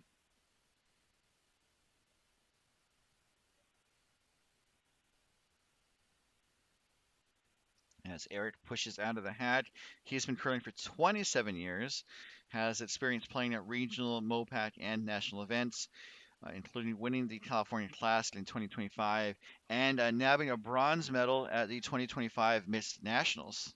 So looking to, I think, hit and roll in. Is going to manage to hit. Not much of a roll, unfortunately.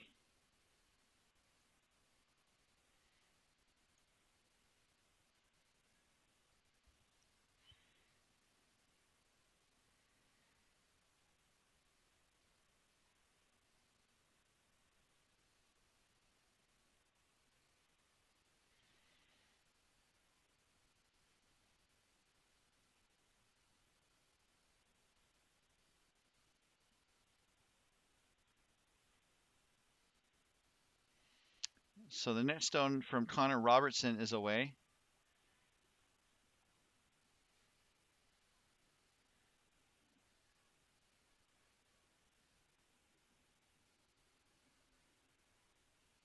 It's looking pretty good for a hit, but is it going to be enough to get that yellow through the rings? Not quite enough. It's going to settle in the back 8 foot, crossing into the 12-foot ring. The rings are kind of named after their diameters. So it's 12 feet across the entire width of the house. And then the white circle is 8 feet wide. The red circle is 4 feet wide. And then the button itself is 2 feet wide in this case. There's sometimes they have a 1 foot circle, but this is a 2 foot button. As it looks like they're going to try and shoot the port with Kate's first rock. You can see that fabulous T-shirt for the ball bonspiel, and just a couple misses have promoted the opposing team's rocks into the rings. Both teams had a slight miss, and this led to putting rocks into the rings.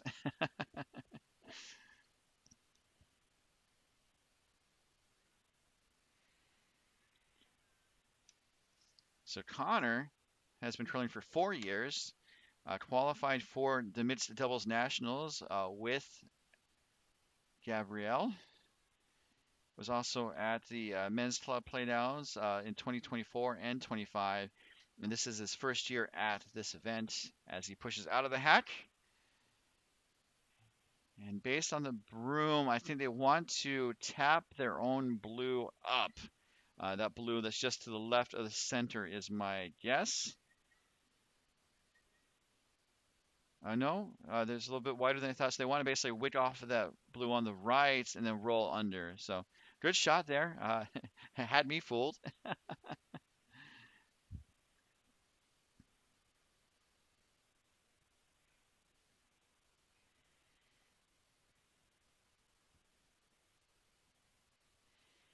So it looks like Barajas is going to try to run the yellow back onto the blue.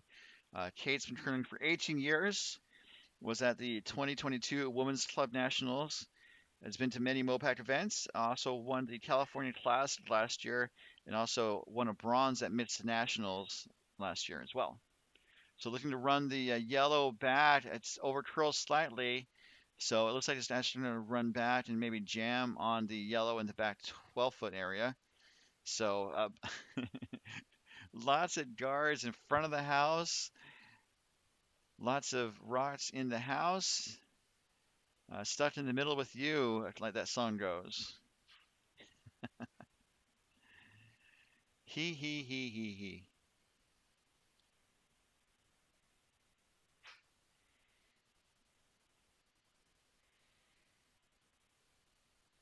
So we are to skip stones just like that.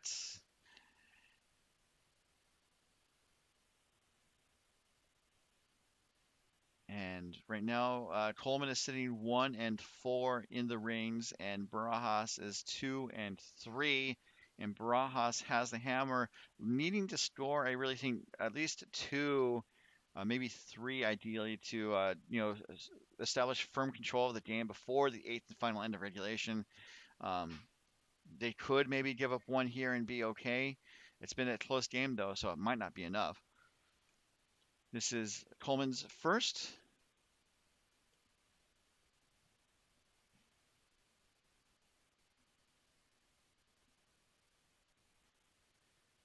So this is a guard shot. Coleman sitting 1, looking to steal. Ooh, okay.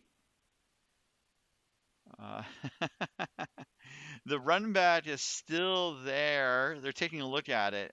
It's not easy, but if you line up the angles correctly, they could try that run back. Um, the level of difficulty I would probably say is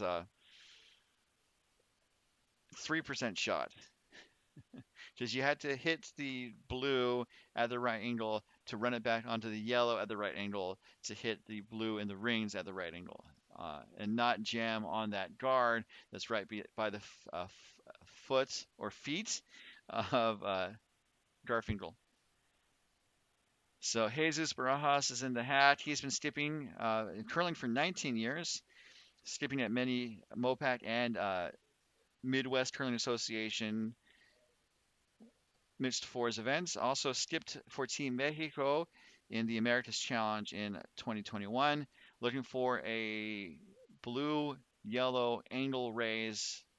Not on target, unfortunately. It does clear that blue and does take out one of the blues in the house.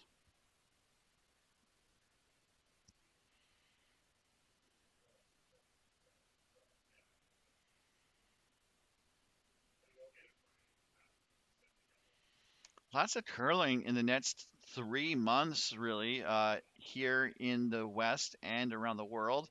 A lot of people's attention is on the Olympics set for the first week of February to mid-February. Curling is happening almost every day during the event. It actually starts a day and a half before the opening ceremonies. And then we'll have our national championships. And then coming up at the end of March in Ogden, Utah, we will be hosting the Men's World's Championships. Uh, See the top teams from around the world. A lot of them off of their Olympic appearances at the end of March. Tickets are on sale now. And also, they're looking for volunteers if you're interested in volunteering. I already signed up. Not for broadcasting though. They let professionals do it there. Maybe shoehorn myself into the booth with Vic, Router, and the rest of the team. Russ Howard. Maybe Russ wants a game off. I could sit in for a spell. So Coleman puts up a guard and back to the tough angle rays with the blue, yellow, blue rays. Um, he knows what to do now, just based on the ice, and the weight was good, so just needs to find the right line. And this is the second time doing the shot, so maybe the odds of this making the shot go up to maybe 6%. I'm just guessing about the odds, but like they say, never tell me the odds. This is Jesus Barajas' last.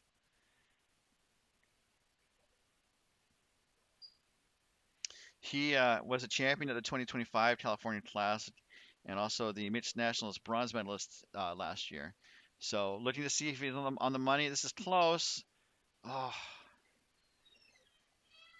hit it a little too thinly. So it's a steal of one. Coleman will go up 5-3 with Barajas holding the hammer as we go into the final end. The final stanza we'll see Barajas holding the hammer down 2 when we come back to the 2026 doubletakeout.com MoPac Championships.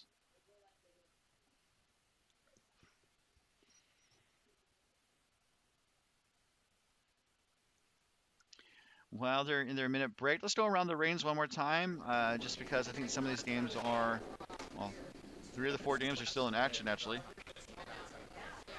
Sheet A is our current bonus coverage game. You can see right there that um, Coleman should be up 5-3.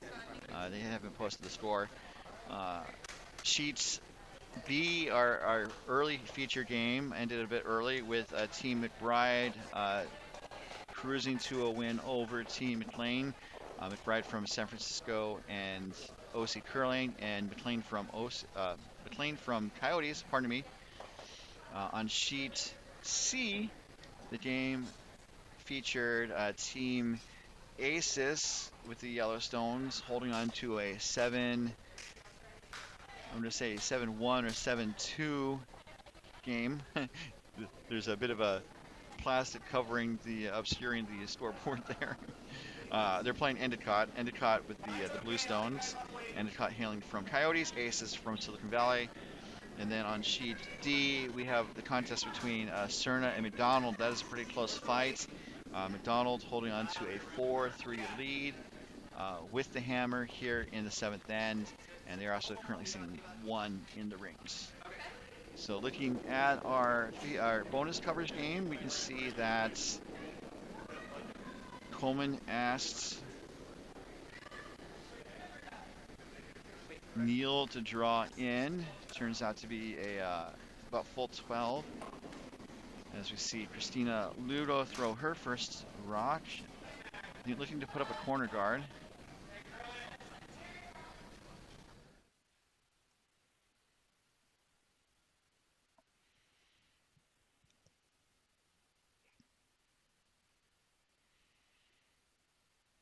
And that rock will be a corner guard. As coverage of this end is being brought to you by Endgame Curling. Take your broom on the road with ease with the Endgame travel handle. Its 100% carbon fiber 3-piece travel handle is built for convenience and fits most carry-on luggage. Plus, it's compatible with heads of other broom brands. Elevate your Bonspiel game with Endgame Curling and learn more at endgamecurling.com. Neil's second rock, looking to, I think, draw into the ring. This is a bit heavy, so you might see Jesus jump on it to see how far back he can get it. And it's going to end up just the back forefoot. They really hit the brakes pretty quickly.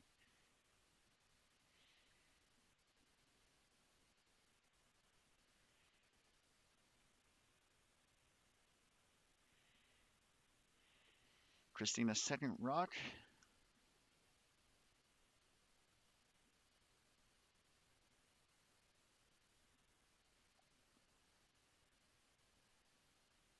Looking to put up another corner guard. This is a weight looks okay, especially as you see it dig in there just past the hog line. Ends up as a 2 to 3 guard. We kind of divide the guard zone into thirds, and so it looks like it's kind of on that line between the mid guard and the tight guard zone. So sitting 2 right now, I think Coleman's going to either put up a guard or draw in with the first rock coming from Abby Lynn. Abby's been curling for 10 years. Mentioned her briefly before. Was at the WUGS. She's also been to Mixed Playdowns the past couple years. And this is going to be a guard.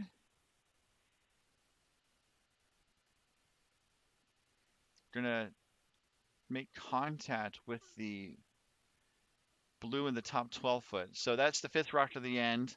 So the 5 rock rule is over, and guards can be removed from play without penalty,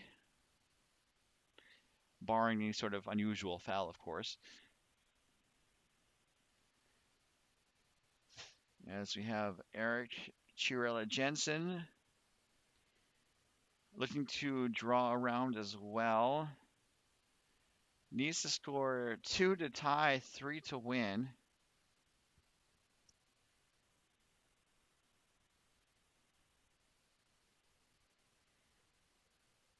This weight, they're trying to push it over, and it needs like another half rock really of curl. It's enough to tap the blue slightly. So not quite a kiss and miss, but maybe a smack and a rack. I don't know what rhymes with smack.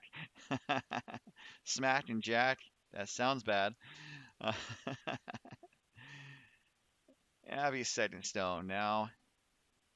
I think just looking to take out that yellow in the back 8-foot zone.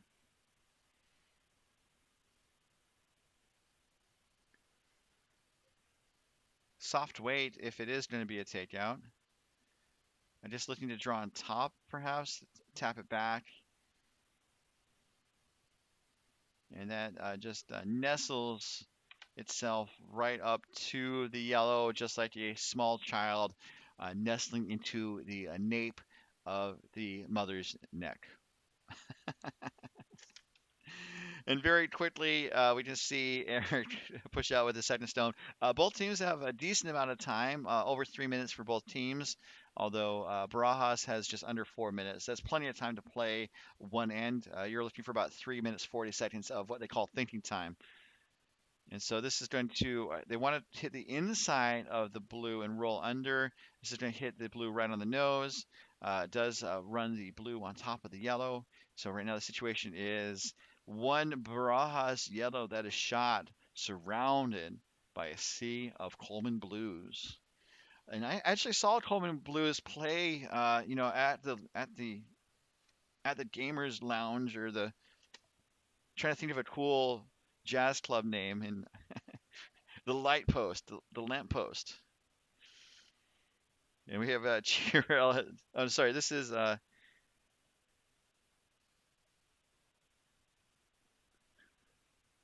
Connor's first rock, looking to hit and roll under slightly. So they got to hit and roll slightly.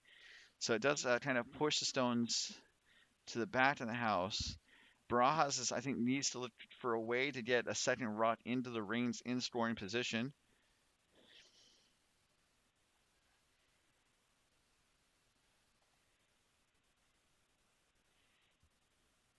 I would go see a jazz act at the lamppost. Maybe something like Jader's Corner, named after Cal Jader. This is Kate Garfinkel.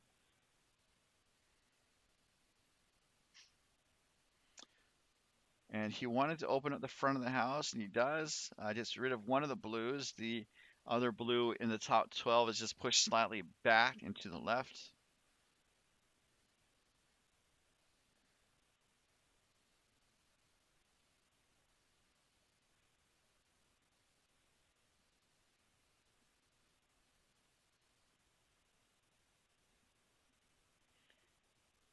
So with Connor's second stone, they're looking to tap the blue back onto the yellow, and then Coleman would be sitting 4, and Barajas would be definitely chasing and trying to find a way to get 2 into the rings. So this line looks it's actually shaping up pretty nicely. Uh, Blue onto yellow, yellow goes away. The blue that got into motion goes to the back 8 foot. So I think they would have liked to have another blue in the 4 foot, but as it is right now, Coleman is sitting 5. That blue in the back of the house kind of was hiding, but I saw it. This is Tate's last.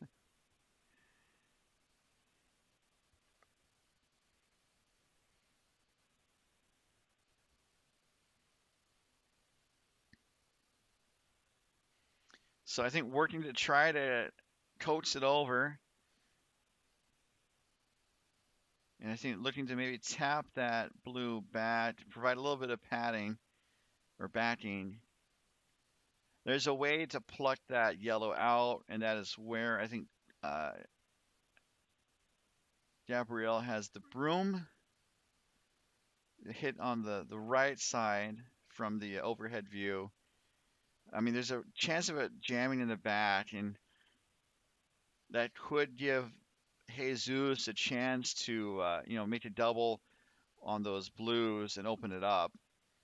So I think they have to be careful to pick out the yellow, just like a grandmother picking out a grandchild's sweater for a Christmas gift. And I say that jokingly because my grandmother, one of my grandmothers, was pretty notorious for finding maybe not the most hip Christmas sweatshirts, but loved it nonetheless. Uh, she's been gone for a few years now, but definitely miss her. Love family, love being here, love curling, and I hope you guys love being here because I do too.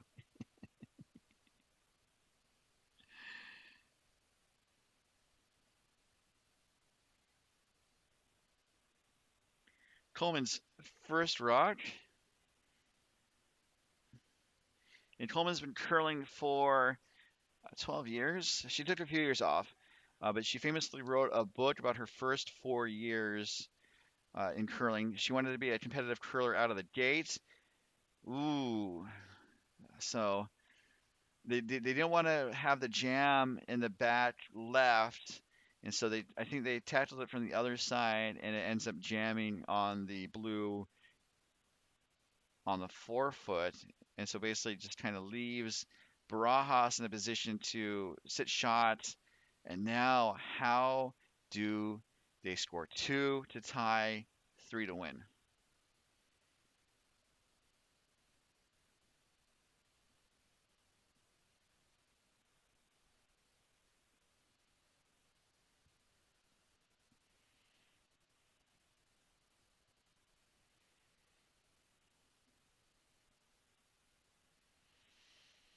So they're looking at freezing onto the blue on the left 4 foot, left 8 foot, pardon me.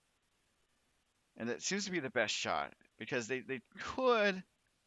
Oh, okay. So there's a couple possibilities. They could try to draw down to the blue in the back 8 foot, on the center line. They could also freeze on top of the yellow, which, if they make the freeze, it's awesome because it'd be super difficult for Coleman to get them both moving, and then Barajas might have a chance to draw for a single point.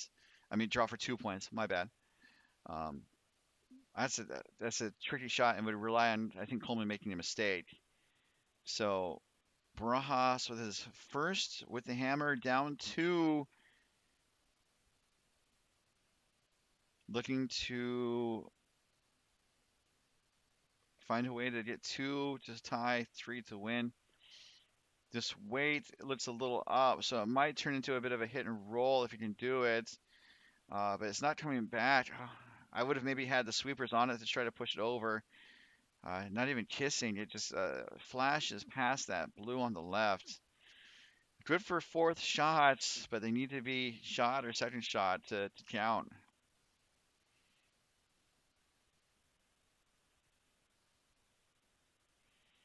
So Coleman takes her timeout as her rink heads down to talk it over. Let's see if we can listen in.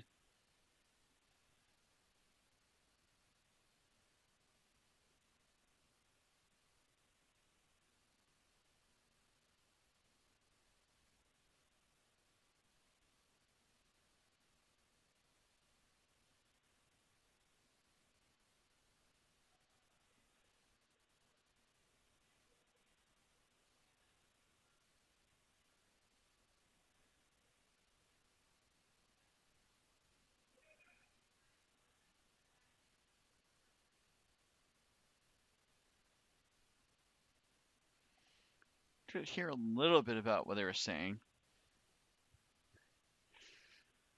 I think they're basically saying, I think just get rid of the yellow. That shot yellow based on where Connor has the broom. So talking about Coleman, she wrote a book about her first 4 years where she wanted to try to make the Olympics in her first 4 years. Wrote a book about it. She did get to the Olympic trials and had a chance. She did finish ninth in the event, or eighth in the event, pardon me. But definitely kind of led to a lifelong love of the sport. And her book is a great read if you have a chance to pick it up. Makes the yellow go away.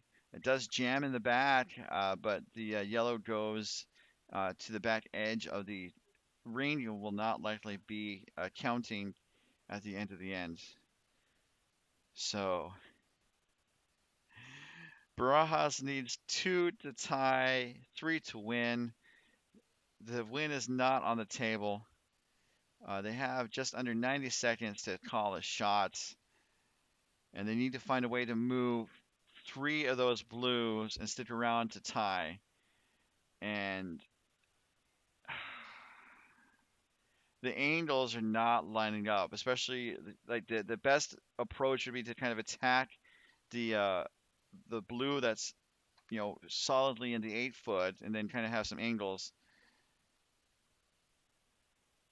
but it's not there. The circus shot might be to run the yellow, blue, blue, blue, blue, blue, blue, blue, 4 blues. Uh, but that won't be for shot. I mean, that won't be for, that's only for 1. The Barajas rink is in their last 10 seconds of a timeout, and I don't think it's there.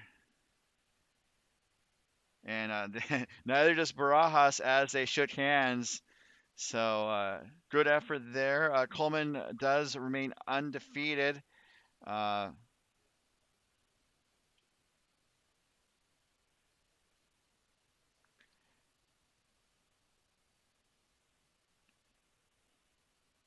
I forget how they score the last end. I think usually if there's 1 rock to go, they do count it. But it depends. It doesn't matter though. Coleman won. And interesting game, so close, back and forth. But Coleman really had a great setup in the house in the eighth end to claim the win. So that concludes that game. Let's go around the range, see if there's any more games on the ice. Excuse me. Let's say there's one more game on the ice, and we'll pop over to sheet D really quickly to catch the last of the game between two teams I will tell you about in a second.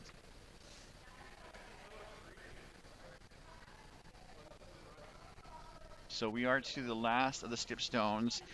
This is a contest between Team McDonald's from Coyotes and Wine Country taking on Team Cerna from San Francisco Wine Country and Coyotes. McDonald's does not have the hammer. They are in their last 30 seconds of play as they have a timeout that just ended. So now the clock is now ticking down. Any moment now. There it goes. And McDonald is up two. And I think wants to maybe tap out the blue Cerna shot rock in the back forefoot.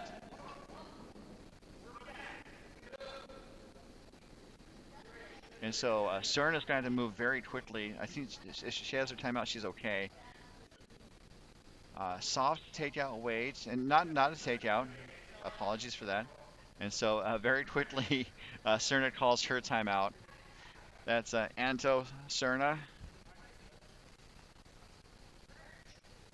And they're sitting one, but they need two to tie, three to win. Just like Barajas, I don't think the three is in the offing.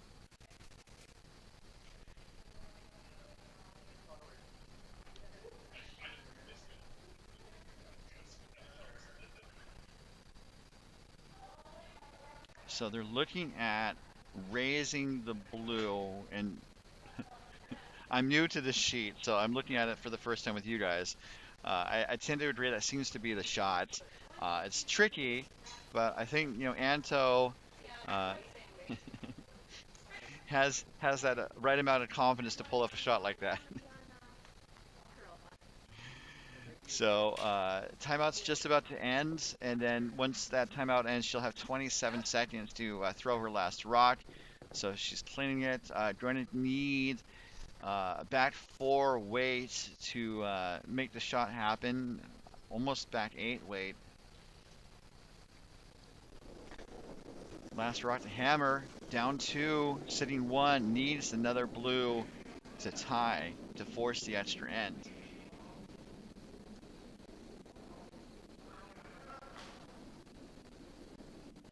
And sweepers are trying to coax it over. That's Megan Grow sweeping it. Oh, it's close. Is it going to get there? And oh my goodness, it's close. Looks like it is two blue for Cerna. Going to have our first extra end of the tournament. And this is a weekend where I'm sure that neither team really wants to have a lot of extra ends, but we might be headed to one right now. They are. Oh, they had called. I thought they called for a measure, but they did not. So we are going to the extra end. Going to do a minute timeout. And while they do that, let's go around the rings and just kind of update you on the scores as they ended, as this game is the last game on the ice. Sheet A, Team Coleman was the 5-3 winner over Team Barajas. Team McBride defeated Team McLane on sheet B, 12-0. On sheet C, we have the contest between Aces and Endicott. Aces pulled out the 7-4 win over Team Endicott. And then on sheet D, you saw it happen. We are tied. Going to have some bonus curling on that sheet D. Andy, I'm gonna get the nervous shits, man. Huh? Yeah, I get the nervous keys. Like I always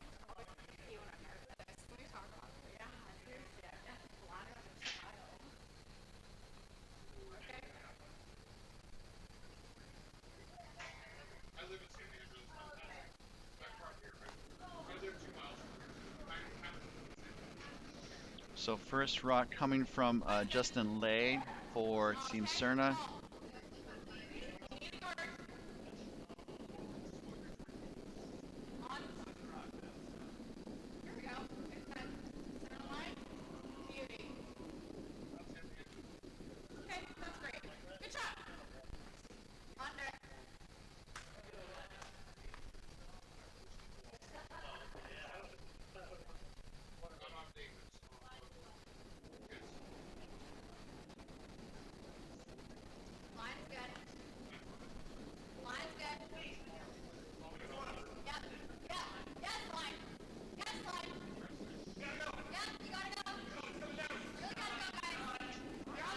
So lead rocks coming from Brian Feldman Jr. for Team McDonald. The lead for Team Cerna is Justin Lake. I remember that. Looks like we had a a no-tick rule violation as uh, Team McDonald dislodged the center line guard, and Team Cerna opted to remove the offending stone and replace the guard. And so it looks like Cerna is looking to put up a corner guard, I believe,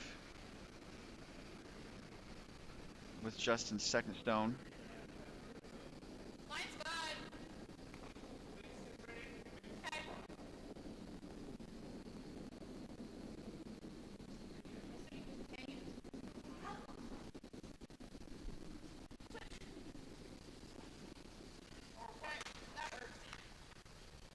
And didn't see a lot of curl on that stone.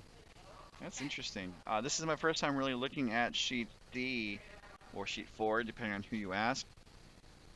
Oh, you can see kind of where the rocks are supposed to go by the hack. They had the pet owners sponsor the spot, so they had kind of photos of their pets in the rings where the rocks are supposed to go. That was kind of a cute fundraiser by San Francisco.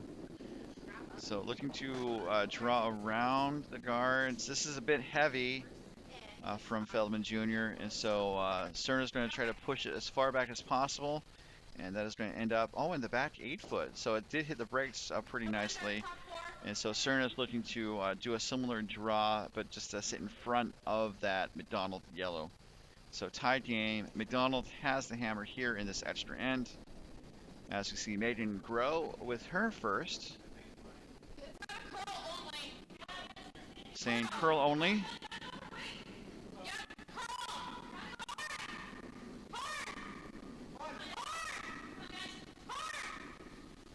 So Justin's working to push it over.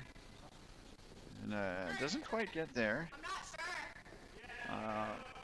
Yeah, and Anto was saying curl, definitely needed to curl.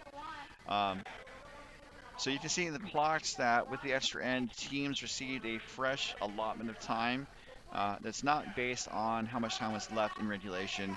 And likewise, each team has one timeout in this extra end. They did not get the time. They can't carry over the timeout. So it's just one new timeout to use as they wish. And looks like McDonald's opting to maybe clear some of these guards just to make it harder for Cerna to get into scoring position. Ideally in a tie game and you're a skip, you want to keep an open path to the button. Keep 2 open paths to the button if you're lucky. So all you have to do is draw to the button for the win. So looking for some peel action. This is the second for Team McDonald. Jennifer Collins. It does peel the guard, and the shooter is going to roll just a little to the left.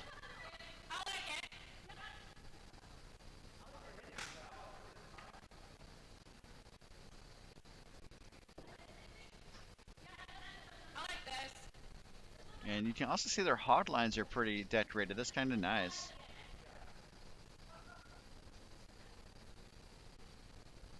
So this is Megan's second stone, looking to take out that yellow in the back 8 foot.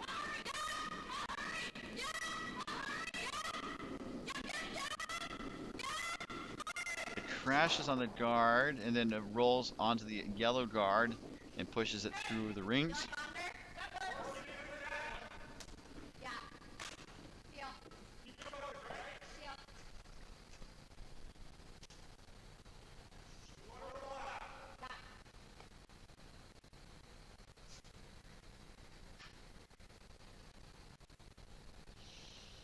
So looking for some more peel action coming from Jennifer Collins.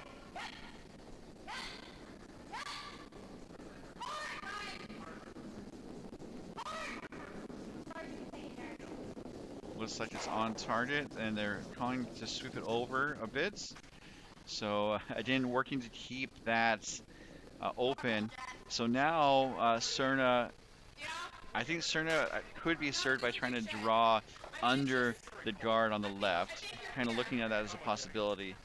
And that way it narrows the scoring area and, if it does set up for McDonald to do the draw for the win, McDonald would need to be more precise with that rock kind of on the edge of the 4 foot, 8 foot zone. This is the third for Cerna.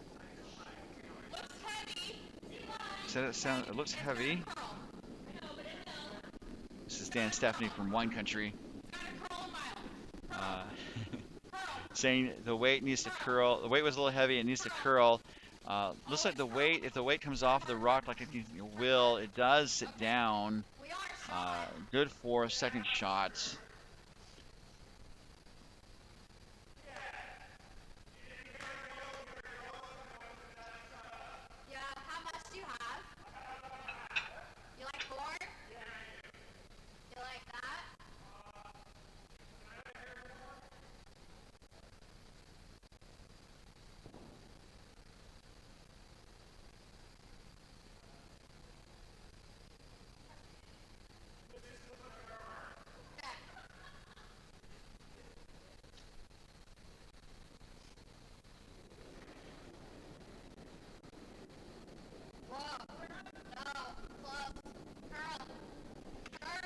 So McDonald's next stone. This is the third for McDonald. And pushing for curl, it does make enough contact with the blue to push it to the edge of the sheet out of play.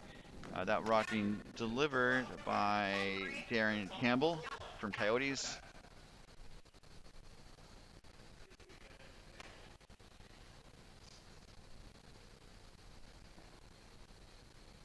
Looks like there's a panda in the stone position, so I don't know if anyone owns a panda.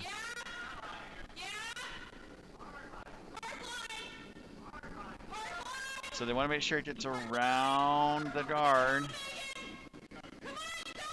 Saying hard line. As soon as it's past that, they're going to sweep off. Oh, it chips off it, but I would keep sweeping it. Make sure it gets into scoring position.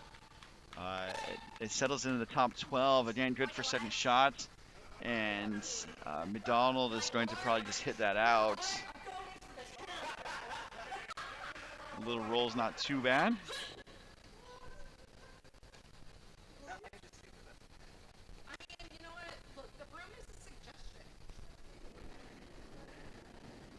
So this is Darren's second stone.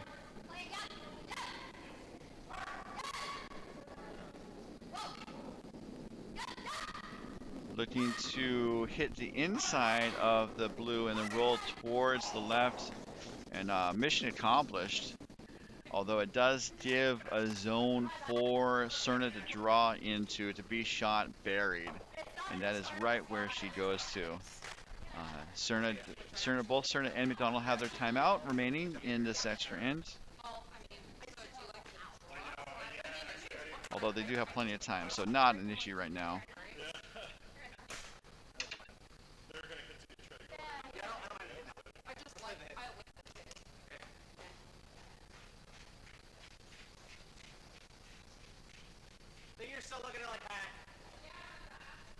So looking to draw, Anto heads to the hack.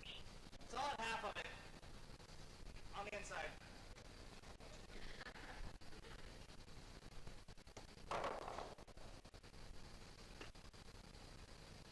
I don't know what it'd be like to own a panda.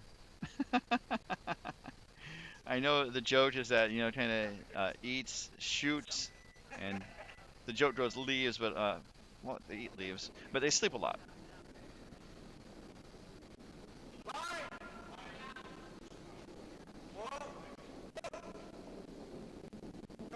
So Anto's first rock needs to be basically kind of a round. Oh, going for the hit and roll. So hit and looking for a little roll, not much of a roll. It's currently shot, although it definitely looks like that McDonald will have a chance to draw down on top of it, maybe a little bit of roll. I think you're rolling away. Sail away.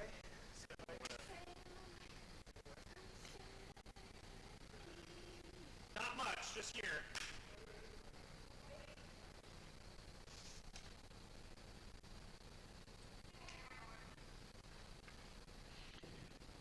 So McDonald is getting set for a hit.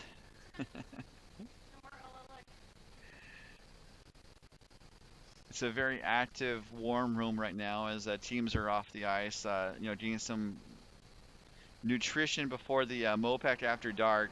It's the nighttime celebration that we all tune in for, MoPac After Dark, coming up at 7:30 tonight, Pacific time.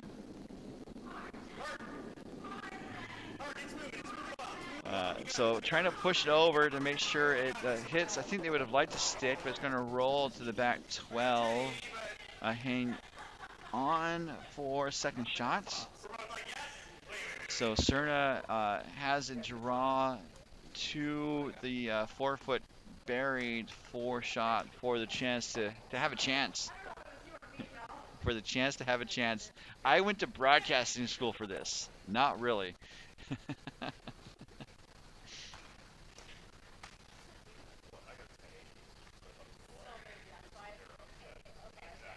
Pretty well played end. McDonald, I think, did a solid job of keeping an open sheet. And Cerna was trying to find places to hide. It wasn't able to quite get there, but definitely made it interesting. As Cerna has one more chance, though, to be shot. Needs to be shot to stay alive, or else the game is over. If the game were tied after this extra end, we would go to skip stones, but that's not going to happen here, barring a weird circumstance. So Anto's last rock needs to be shot, ideally buried. Waits up though, needs to sit down. Starting to slow now, but it's not going to be enough as they Team McDonald switches through the rings out of play, and that is it. Make the final 7-5.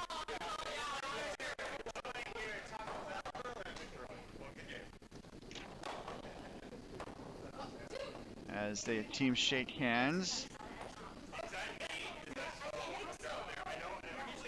So with that conclusion, let's take a look at the scoreboard or the standings.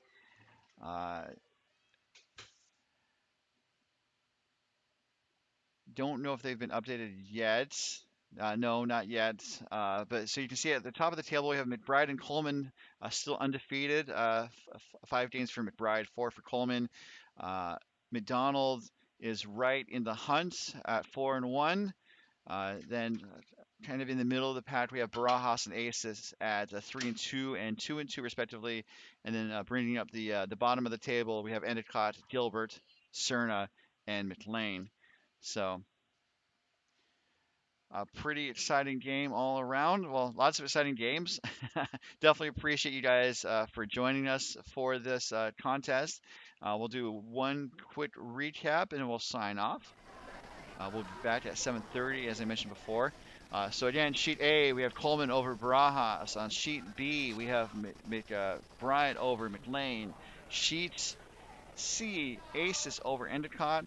And then sheet D, we just saw Team McDonald defeats Team Cerna in the first extra end of this tournament. So, right, like I said before, MoPac After Dark will be up at 7:30. Definitely hope you'll join us then. Before we sign off, one more time, a huge thanks to our sponsors, including your pals at doubletakeout.com, offering rankings and statistical insight about the top men's and women's teams from around the world. Doubletakeout.com, and by curling.gg, proud to be an official sponsor of Team Canada's mixed doubles champions Brett Delant and Jocelyn Peterman, and by Endgame Curling. Elevate your game with Endgame Curling. Learn more at endgamecurling.com. So that will wrap things up from Oakland. Again, we will have MoPac After Dark starting at 7:30 Pacific time, where our featured game will be Team Endicott from Coyotes taking on Team Cerna from Coyotes One Country and San Francisco. So until then, on behalf of all of us here at MoPac in San Francisco, and with deep thanks to our sponsors, this has been your host, Ryan Olson, saying good afternoon and good curling.